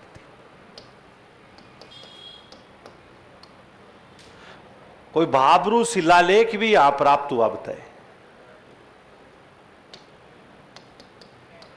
जब बड़े हो तब जाया ना है? जाए?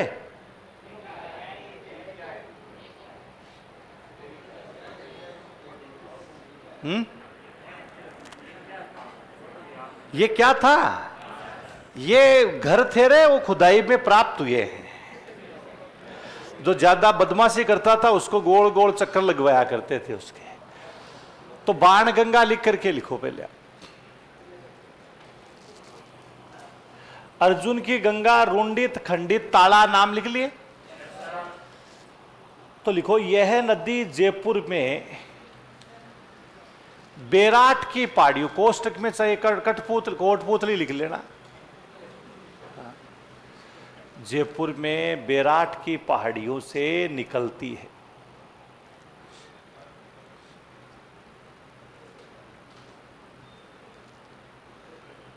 जयपुर दौसा में बहने के बाद, जयपुरी दौसा में बहने के बाद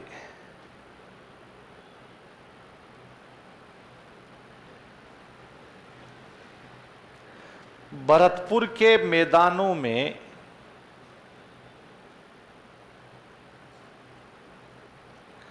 भरतपुर के मैदानों में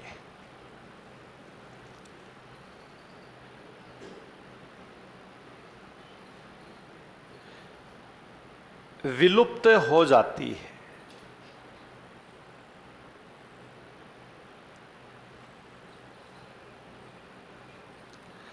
भरतपुर के मैदानों में विलुप्त हो जाती।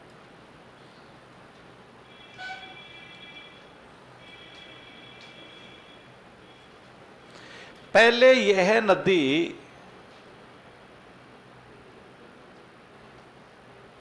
पहले यह नदी 380 किलोमीटर बहने के बाद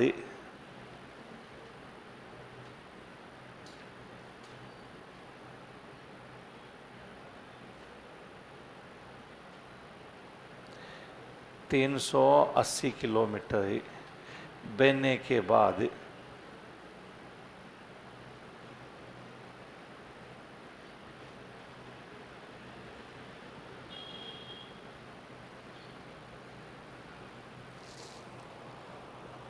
आगरा के निकट यमुना में,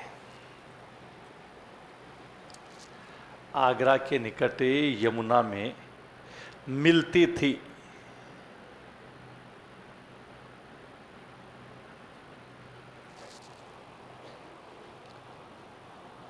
आगरा के निकट किसमें मिलती थी? यमुना।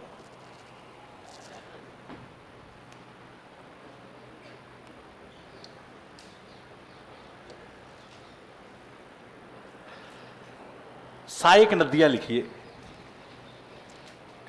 सहायक नदियां। गुमटी नाला सूरी, गुमटी नाला सूरी, सूरी नहीं, पलासन, पलासन, सनावन,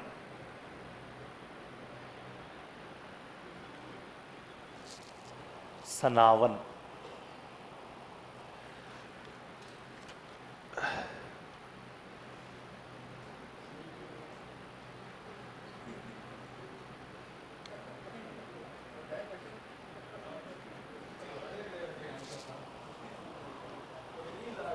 तो लिखो आप।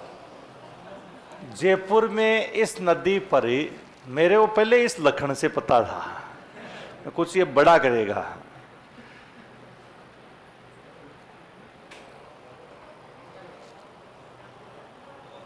अभी तुम पहले ये लिखो, बाद में बताऊंगा ना। जयपुर में इस नदी पर रामगढ़ बांध, जयपुर में इस नदी पर रामगढ़ बांध बनाया गया।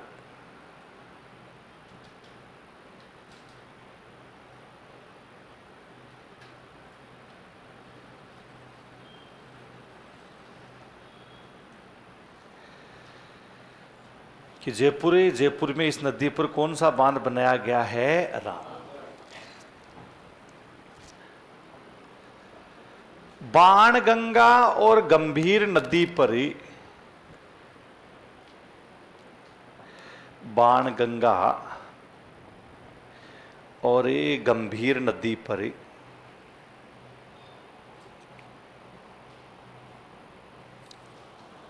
भरतपुर में अजान बांध बनाया गया है।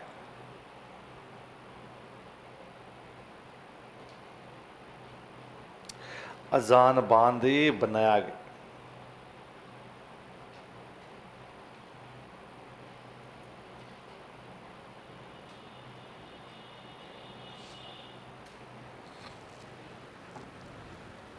इस बांध से केवलादेव घना पक्षी विहारी,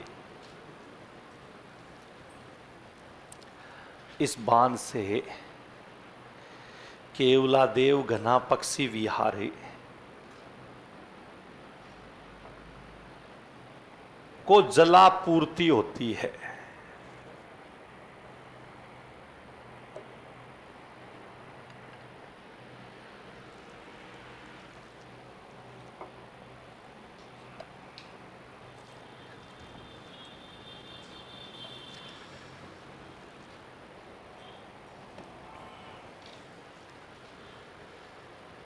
तो ये एक जो बनाया नहीं था तुमने, बनाना। अब जैसे यहां पर आपके ये हो रहा कि यार सर इसको हम बंगाल की खाड़ी के प्रवाह में माने या अंतः प्रवाह में माने, है ना? तो ये चीज क्या होती है, हमेशा जैसे क्वेश्चन पे निर्भर करती है। जैसे क्वेश्चन लिख दिया, दो क्वेश्चन लिख रहा हूं, दोनों में उत्तर यही बाणगंगा ही आना है, लेकिन आंसर अलग अलग रहे। निम्न में से बंगाल की खाड़ी के प्रवाह है कि नदी है?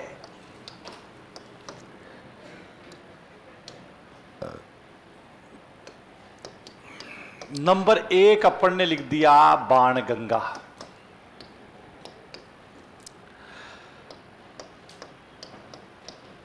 दूसरा हमने सागी लिख दिया।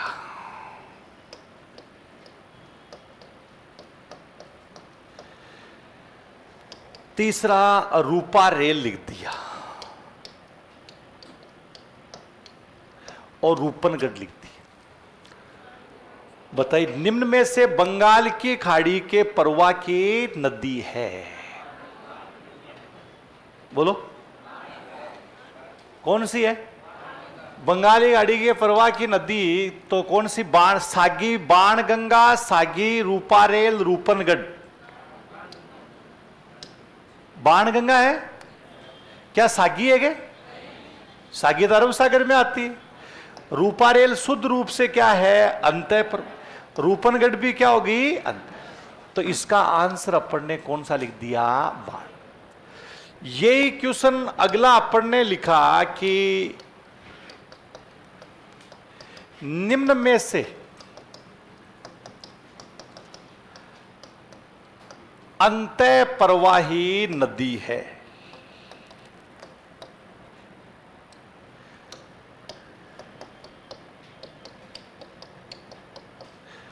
जिसमें जैसे हमने लिख दिया बाण गंगा लिख दिया,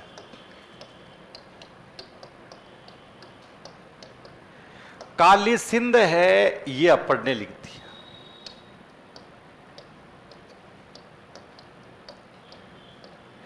मोरेन जो नदी आती है ये अपन ने लिख दिया,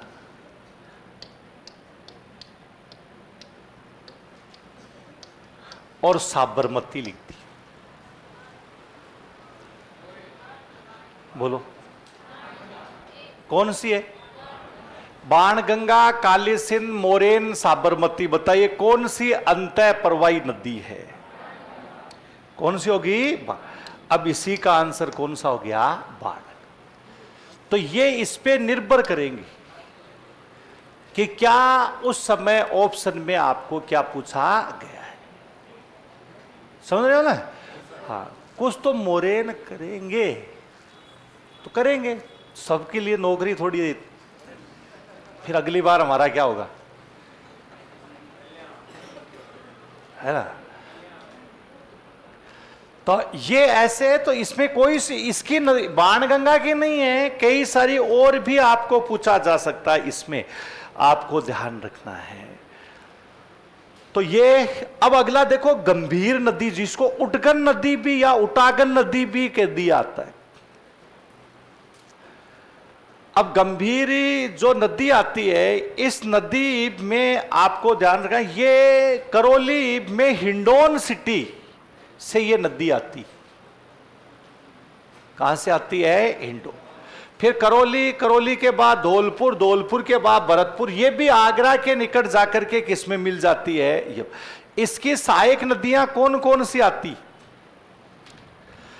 तो इसकी बाण गंगा सहायक नदी होगी। खेरा, सेसा, पार्वती, ये पार्वती धौलपुर वाली है। कौन सी है? धौलपुर वाली। तो अगली एक आप गंभीर नदी, गंभीर ही नहीं, कौन सी नदी है? गंभीर। तो गंभीर, अरे तो तुझे बनाया नहीं, सबने बना लिया। अरे डफा पीछे देख, वो पीछे वाले नौकरी लगते हैं, हमेशा आगे वाले बैठे ही रह जाते हैं, ध्यान रखना। हाँ, वो फिर अगली बार पीछे बैठते हैं, उनके बाद में समझ में आती है ये चीज। देख पीछे सारे छोरे बना के बैठे हैं। कलाम साहब ने भी कहा था, पीछे जो बुद्धि आती है वो आगे नहीं आती, आगे केवल क्या है? आंखों की रोशनी ठीक करने के लिए बैठा जाता है। हाँ,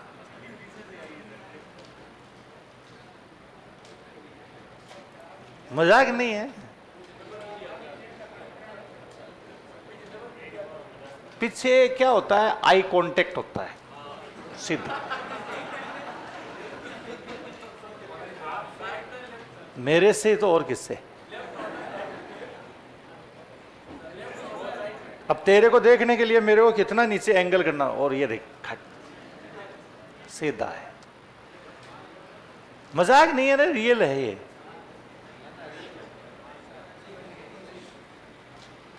वो कलाम साहब गलत थोड़ी कहते थे, जो उन्होंने कहा वो सही कहा है आज तक है।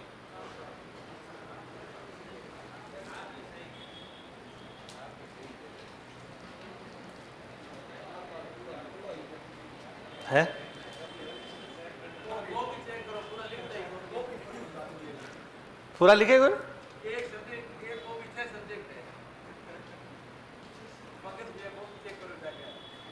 उनकी पीछे वालों की?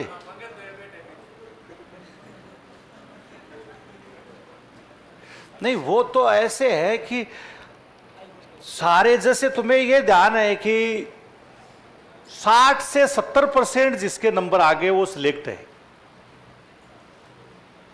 मेरिट इतनी रहती है। अधिकतम बताइए मैंने 60 से 70। 100% किसी को याद थोड़ी है, तो उसने पंकज ने सोच लिया होगा एक सब्जेक्ट मेरे बस की बात नहीं, छोड़ देता हूं। सारा लिखना ये जरूरी थोड़ी है, सारे जितने मैं पढ़ाऊंगा 13 टॉपिक पढ़ाऊंगा, इसमें 13 को याद करने जरूरी थोड़ी है। जो नहीं याद हो रहा उसको छोड़ दो, बाकी दूसरे देख लो। हर में से क्वेश्चन आना है, ये है ही नहीं कि सब में से, कि इसमें से नहीं आएगा, इसमें सब में से क्या आएगा, क्वेश्चन आएगा। जो नहीं पल्ले पड़ रहा छोड़ो उसको, आगे दे जाओ ना। 100% थोड़ी याद करना है। 100% याद करता है उसी तो बार बार मुलाकातें होती रहती है हमसे, कि उसको कुछ पता ही नहीं है पढ़ना क्या है, कैसे नहीं पढ़ना है। हाँ, डाबा चूक नहीं, जिंदगी डाबा चूक है उसकी। पढ़ने वालों की संख्या हजारों में है, फॉर्म भरने वालों की संख्या लाखों में। हजार में मतलब लाख ही नहीं है, हजार के अंदर अंदर ही है। भाई तुम में से मुश्किल से 10 छोरे हैं और सब अपने अपने व्यवस्था में लगे हुए हैं, व्यस्त हैं सब, किसी को टाइम ही नहीं है। वो तो आ रहे हैं, वो फीस भर दी आगे, वही तो बात है। फीस नहीं लेते तो कोई आता नहीं, फ्री करते थे ऐसे बहुत है दुनिया में, फ्री करने वालों की कोई कमी नहीं, फिर कोई आता नहीं, वो व्यवस्था सही सेट नहीं हो पाती ना। तो इससे क्या है कि सुदृढ़ 10 मुश्किल से 10 निकलेंगे क्लास में। 10 हैं जो एक्चुअल में रियल में जिनको पढ़ने का पता भी है कि ऐसे पढ़ना है, ऐसे काम करना। बाकी तो ठीक आए बस, ठीक है, ये कहीं सेट हो जाए कहीं तो ठीक। अब मैंने 70 बार कह दिया, तुम्हारा सेट होने में बिल्कुल नंबर नहीं आएगा। लाख कोशिश कर लीजिए, चाहे तुम टाइम भले ही खराब कर दो, तुम्हारा नंबर कोई नहीं आने देगा, पढ़ाई ही आने देगी। या आई कार्ड चेक करने वाला पहले स्कैन कर लेता है तुमसे पहले। हाँ, इसके बाद में हमारे ऑपरेटर सिस्टम वाले लोग कर लेते हैं, इसके बाद में रही भी हमारे कुछ शिक्षक हैं वो कर लेते हैं स्कैन। क्या बचा फिर तुम्हारे पास? तो क्यों फालतू में पढ़ाई, इसलिए कह रहा हूं पढ़ लो, फायदा इसी में है। और 60 से 70% अच्छा काम कर लीजिए आप, तो आराम से हो जाएगा, नहीं तो कोई दिक्कत ही दिक्कत रहेगी। इसलिए इसका सबसे बेहतरीन तरीका, जो वर्तमान में अधीनस्थ बोर्ड क्वेश्चन पूछ रहा है, बहुत सारे पेपर हो रहे हैं उसमें, देखो 5-6 क्वेश्चन ऐसे आएंगे जिनका वजूद बहुत मुश्किल होता है। हर कहीं 50% पेपर, हमेशा जब पेपर बनाया था 50% क्वेश्चन आते हैं, बहुत इजी आते हैं, आसानी से हर एक किताब में मिल जाएंगे आप, आसानी से हर किताब में मिलेंगे। फिर 20 से 30% ऐसे आते हैं जिनके लिए थोड़ी सी आपको दिमाग लगाना है, वो ही आपका सिलेक्शन करवाएंगे। 20 से 30% वो है। और 10% ऐसे, 5 से 10% ऐसे आते हैं कि जो बहुत वो आने के ही हैं, उनमें आसानी से उत्तर वो उनके मिलना संभव ही नहीं। उनमें 2-4 तो ऐसे होंगे वो लास्ट तक ही अटकते ही रहेंगे। वो जो 5, अगर उन 5 क्वेश्चंस के पीछे आप पड़ गए तो आप फेल हैं। जिन 5 के आपको आंसर नहीं आ रहे हैं उनके पीछे आप लगे हुए हो, 5-10% श्योर फेल हो, आपको कोई नहीं बचा सकता, पास ही नहीं कर, क्योंकि उनके लिए आपने टाइम बर्बाद कर दिया। उनके लिए बिल्कुल आपने क्या है, टाइम बर्बाद कर रखा है। तो जो स्किप करना, ये रणनीति होती है इसकी। वर्तमान में यार इतना बुरा हाल है, कुछ लिखना तक नहीं आ रहा, कंपटीशन है कहाँ, फॉर्म भरना नहीं आ रहा, लिखना नहीं आ रहा, क्या करना है, बैठना नहीं आ रहा। इससे बड़ी बात और क्या हो सकती है? तबियत कर मुश्किल से 10 सोरे निकलेंगे जो कुछ है लाइक, जो कर सकते हैं और वो सिलेक्ट हो सकते हैं। बाकी का वो पता ही नहीं है, क्या किताब का नहीं पता किताब होती क्या है, गाइड को तो वो किताब मानते हैं। ये नहीं पता है किताब कौन सी होती है, कहां से पढ़ा जाता है, कैसी पढ़ाई, सिलेबस का नहीं पता है। सबसे बड़ा दुर्भाग्य है, तो इससे बड़ा और क्या हो सकता है। अभी तक ये हाल है, सिलेबस का नहीं पता है उनको। उन्होंने कहते हैं सिलेबस में जियो हेरिटेज है, मान लेंगे कि होंगे, जबकि कहीं लिखा हुआ ही नहीं। इससे दुखदाई बात और क्या हो।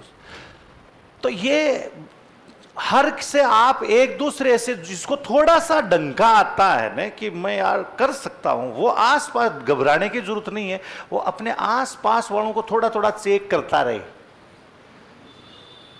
कुछ छोटी छोटी चीजें, भारी भरकम क्वेश्चन नहीं, वो 5% वाला नहीं पूछना जो किसी को आता ही नहीं है, वो तो पूछना ही नहीं है। वो तो कह देना कि ये मेरे लिए बना ही नहीं है, ये दुनिया को टेंशन देने के लिए बना है। YouTube पे क्या करते हैं, कुछ ऐसे क्वेश्चन, एक दो क्वेश्चन लाते हैं जिससे आप क्या है, व्यूज बढ़े उनके। उनका काम क्या है, लाओ और इतना सा करके छोड़ दो, और ये फिर क्या है कि इधर उधर हड़बड़ाहट करते रहे बस। तो ये सबसे बड़ी चुनौती है, चिंता करने की जरूरत। अब एक आदमी को तो और बड़ा टेंशन आ गया, बोल तू, इसको पढ़ाई से कोई मतलब भी नहीं है कि ये कह रहा है कि सोनम और राजा रघुवंशी के बारे में कुछ बोलो सर। पूरा मर्द समाज डरा हुआ है, आने वाली युवा पीढ़ी में थोड़ा सुधार करो सर जी, ऐसे ही चलता रहा तो इतनी पढ़ाई करने का क्या फायदा। अब इसने ये सोनम तो कहते, लेकिन उसको मारने वाले तो पुरुष ही थे ना, ये इसको नहीं दिखा। इसे कहते हैं आंख का अंधा नहीं, हिया फुटेड़ा आदमी। ये ऐसे ही कॉम्पिटिटिव तैयारी करने वाले भी। मारने वाले कौन थे, पुरुष या महिला। मरवाने वाली कौन थी, लेकिन मारने वाले कौन थे। सजा किनको ज्यादा होगी। तो ये मूर्ख था, इसको पता ही नहीं चला। तो किसके सामने ये भेज रहा है। अरे बूढ़ा, तेरे को ये पता होना चाहिए कि ये कितना मेरा दिमाग है। और लिखा है पीछे, तो ये लिखा है। अब कितनी दुखदाई बात है, एक महिला दो पुरुष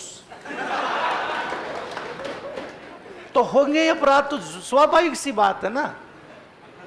इस अपराध की जड़ का मूल कारण है, जब तक लिंगानुपात इक्वल नहीं होगा, होंगे अपराध।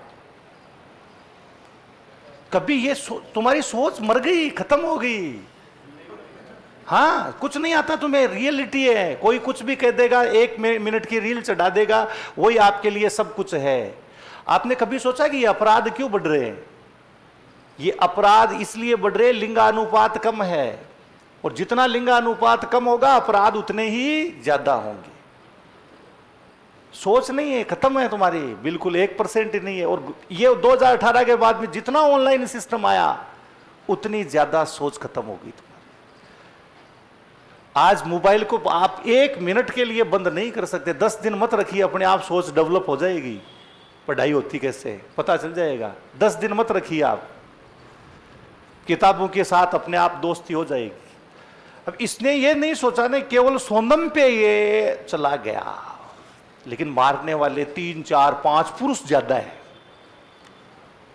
मैं ये नहीं कह रहा कि वो सही है, गलत है, लेकिन करवाने वाले, सारा प्लान देने वाले, सब कुछ करने वाले कौन है, पुरुष है। तो मर्द का दर्द मर्द ही समझ ले तब है, और महिला का कोई दर्द आज तक नहीं समझ पाया। दलित का और महिला का रियलिटी है, दलित और ही महिला है, उसका दर्द नहीं समझ। अब ये सोशल मीडिया आ गया, तो अब इसमें एकदम से बाहर आ रहे हैं, तो ये कोई दर्द नहीं है, ये नासमझ है। कोई सुंदरता मायना नहीं रख रही है ना, किसी कोई चीज का लेना देना, और सबको एक चीज चाहिए, सुंदर फोटो आनी चाहिए बस। वजूद आदमी का तब भी बनेगा वो जो अच्छा करेगा। तो लिखिएगा आप, गंभीर नदी, गंभीर हो जाइए, है ना। कहीं तो सोनम के चक्कर में तू नहीं आ जाए, तेरा लपेटा नहीं सट जाए, निपट जाए। हाँ, कुछ नहीं है, चलते रहे। हर महीने में इतने चलते हैं, इतने आते हैं जिसकी हद ही नहीं है।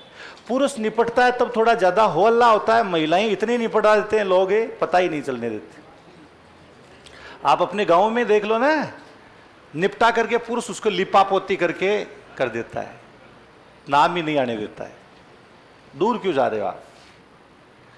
तो ये सोच डेवलप करोगे तब है। यही चीज आपको भी पता थी, लेकिन मैंने बताते ही तुम खुद एकदम कान खड़े हो गए कि हाँ यार, मारने वाले तो पुरुष ही थे। बुद्धि तो उनको ही डेवलप करनी थी ना। तो ये तो लिखिए गंभीर नदी, यह है, हाँ गंभीर नदी लिखो। यह नदी करौली में हिंडोन, करौली में हिंडोन से निकलती है।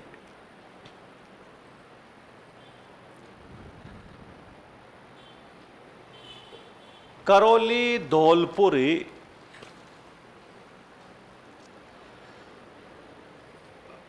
करौली, धौलपुरी, भरतपुरी, भरतपुर में बहने के बाद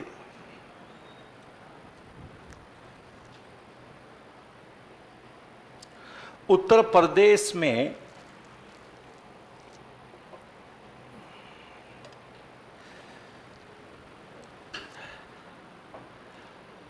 आगरा के निकट ही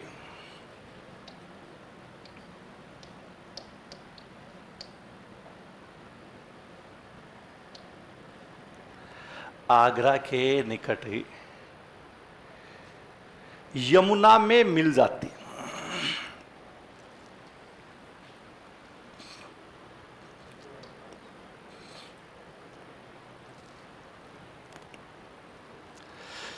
अब इसको एक दूसरा नाम है उटगन या उटाकन नदी भी अपन कह सकते हैं। तो लिखो इसे उटगन नदी भी कहते हैं।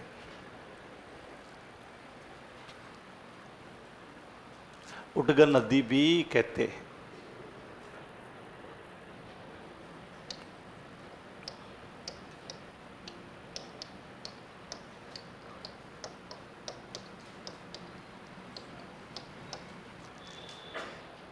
खारी सेसा, खारी को खेर भी लिख देते, ध्यान रखना। खारी सेसा पार्वती, खारी सेसा पार्वती, खारी को खेर है ना, ये विधान। खारी सेसा पार्वती इसकी सहायक नदियां है।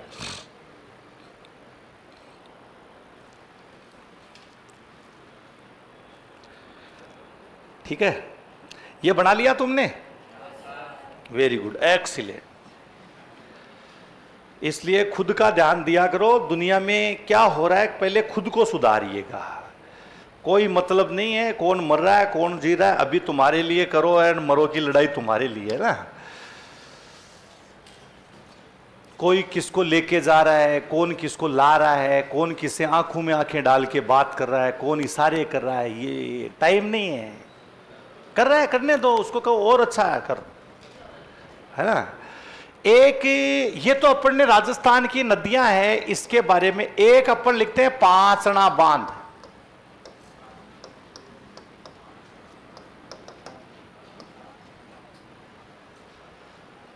इसमें भी छोटी छोटी नदियां आकर के गिरती है। तो पांचना जो बांध है,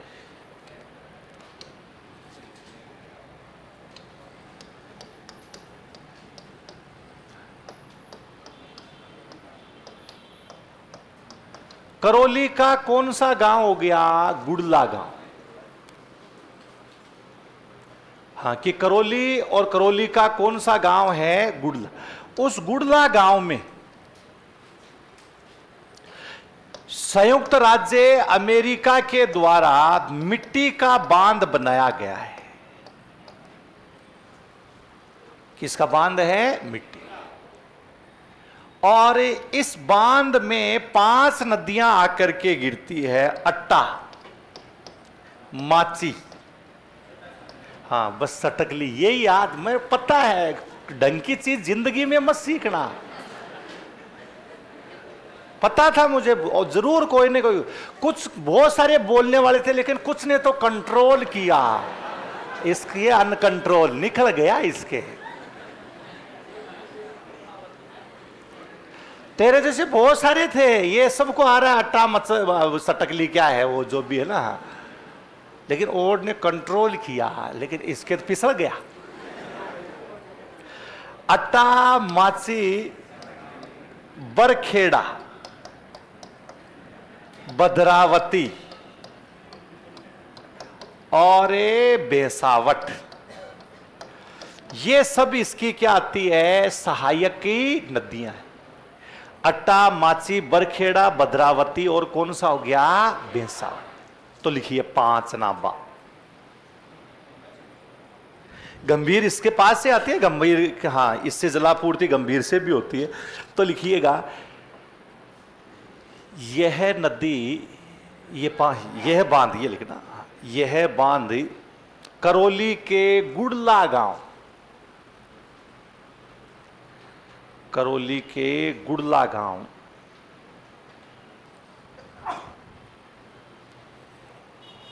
में संयुक्त राज्य अमेरिका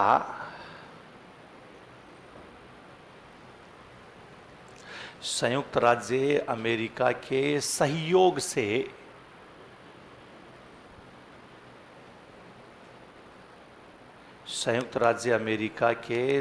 से मिट्टी का बांध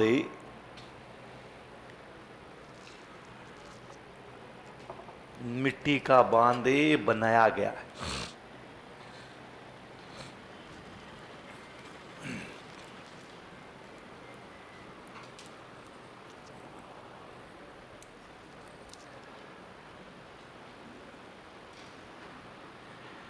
इस बांध में 5 नदियों के द्वारा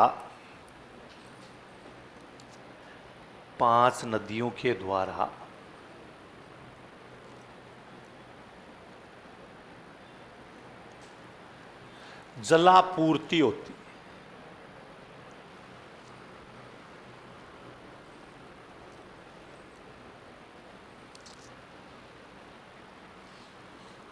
पांचों नदियां लिखिएगा, अट्टा माची बरखेड़ा बेसावट भद्रावती।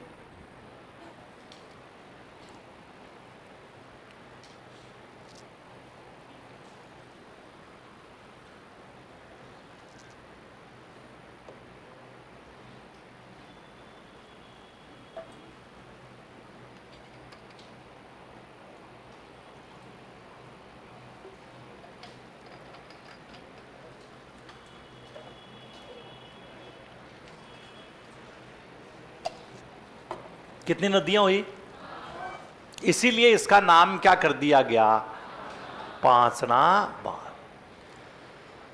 तो ये कई सारी जो नदियां और बांध है गई, इनके बारे में अब हमें जल संसाधन में झीलों के बारे में भी पढ़ना पड़ेगा।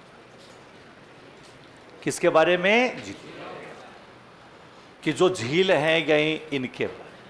तो ये आप एक दो क्वेश्चन आते हैं, तो इसको सिंपल वे में रटना नहीं है, बस ज्यादातर कौन सी साइक है, कैसी है, उद्गम इतना नहीं रटना, और ये आराम से अब आपको याद हो जाए। लेकिन याद तभी ही हो पाएगी जब इसमें जगह होगी। ये खाली भी तो होना चाहिए। अब खाली कहाँ है, ये तो कई सारी चीजों से भरा पड़ा है, शुद्ध सात्विक चीज इसमें है ही नहीं। सोनम और कौन से राजा के टेंशन में डूबे हुए हैं। अब ये चिंता का विषय ये कि कहीं अपने घर में, ए छोरी मैं बोल रहा हूं, क्या समस्या है हो रही है तेरे,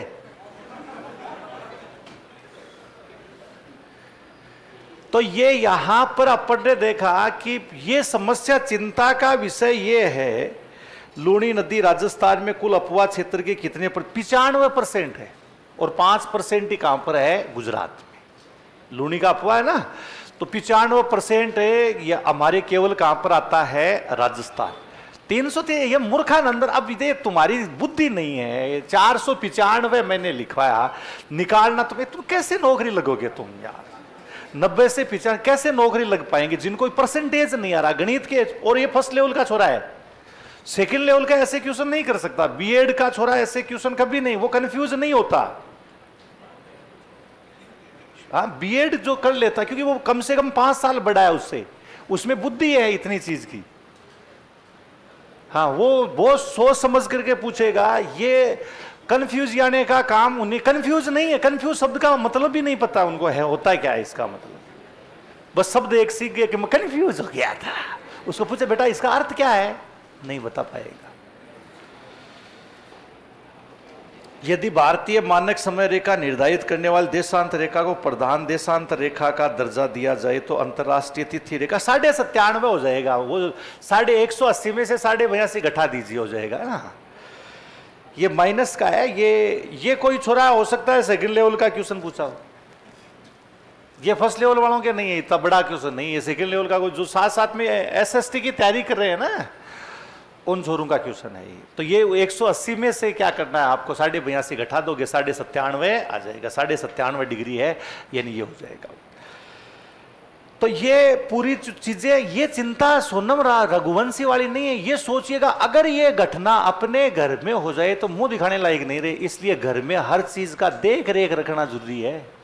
छोटे बच्चे घर में सबके हैं, किनके क्या क्या लग रहा है। ये मोबाइल की लत है ना, ये बहुत घातक है। आज आप उन पे हंस रहे हो, ये कहीं ये नहीं कि दुनिया अपने ऊपर हंसने लग जाए। चिंता का विषय ये है, आपने, मैं भी इस चीज से लेकर, ये क्या लिख दिया रे, हाँ, राजस्थान की जलवायु को तापमान प्रभावित करता है। ये सब जलवायु आगे आने वाला चीज है ना। तो ये जो अपन ने लिखा कि इनका आपको ध्यान रखना है, ये चिंता, ये सोच इसको बोलते हैं। सोच, इंजॉयमेंट को सोच नहीं बोलते हैं। और आपके पास नौकरी होगी और फिर कुछ घटना होनी है, स्वाभाविक है, किसी के साथ में भी हो जाती है। नौकरी होगी तो आप उससे सरवाइव कर पाओगे, बेरोजगार हो ये सरवाइव ही नहीं कर पाओगे, मरना पड़ेगा आपको और साथ साथ में। तो ये है, सबसे पहले अपने घर है या उसको संभाल के खुद को सुधारिए, दूसरों को सुधार दिए मत, खुद को सुधार। ठीक है, बाकी अपन कल करते हैं।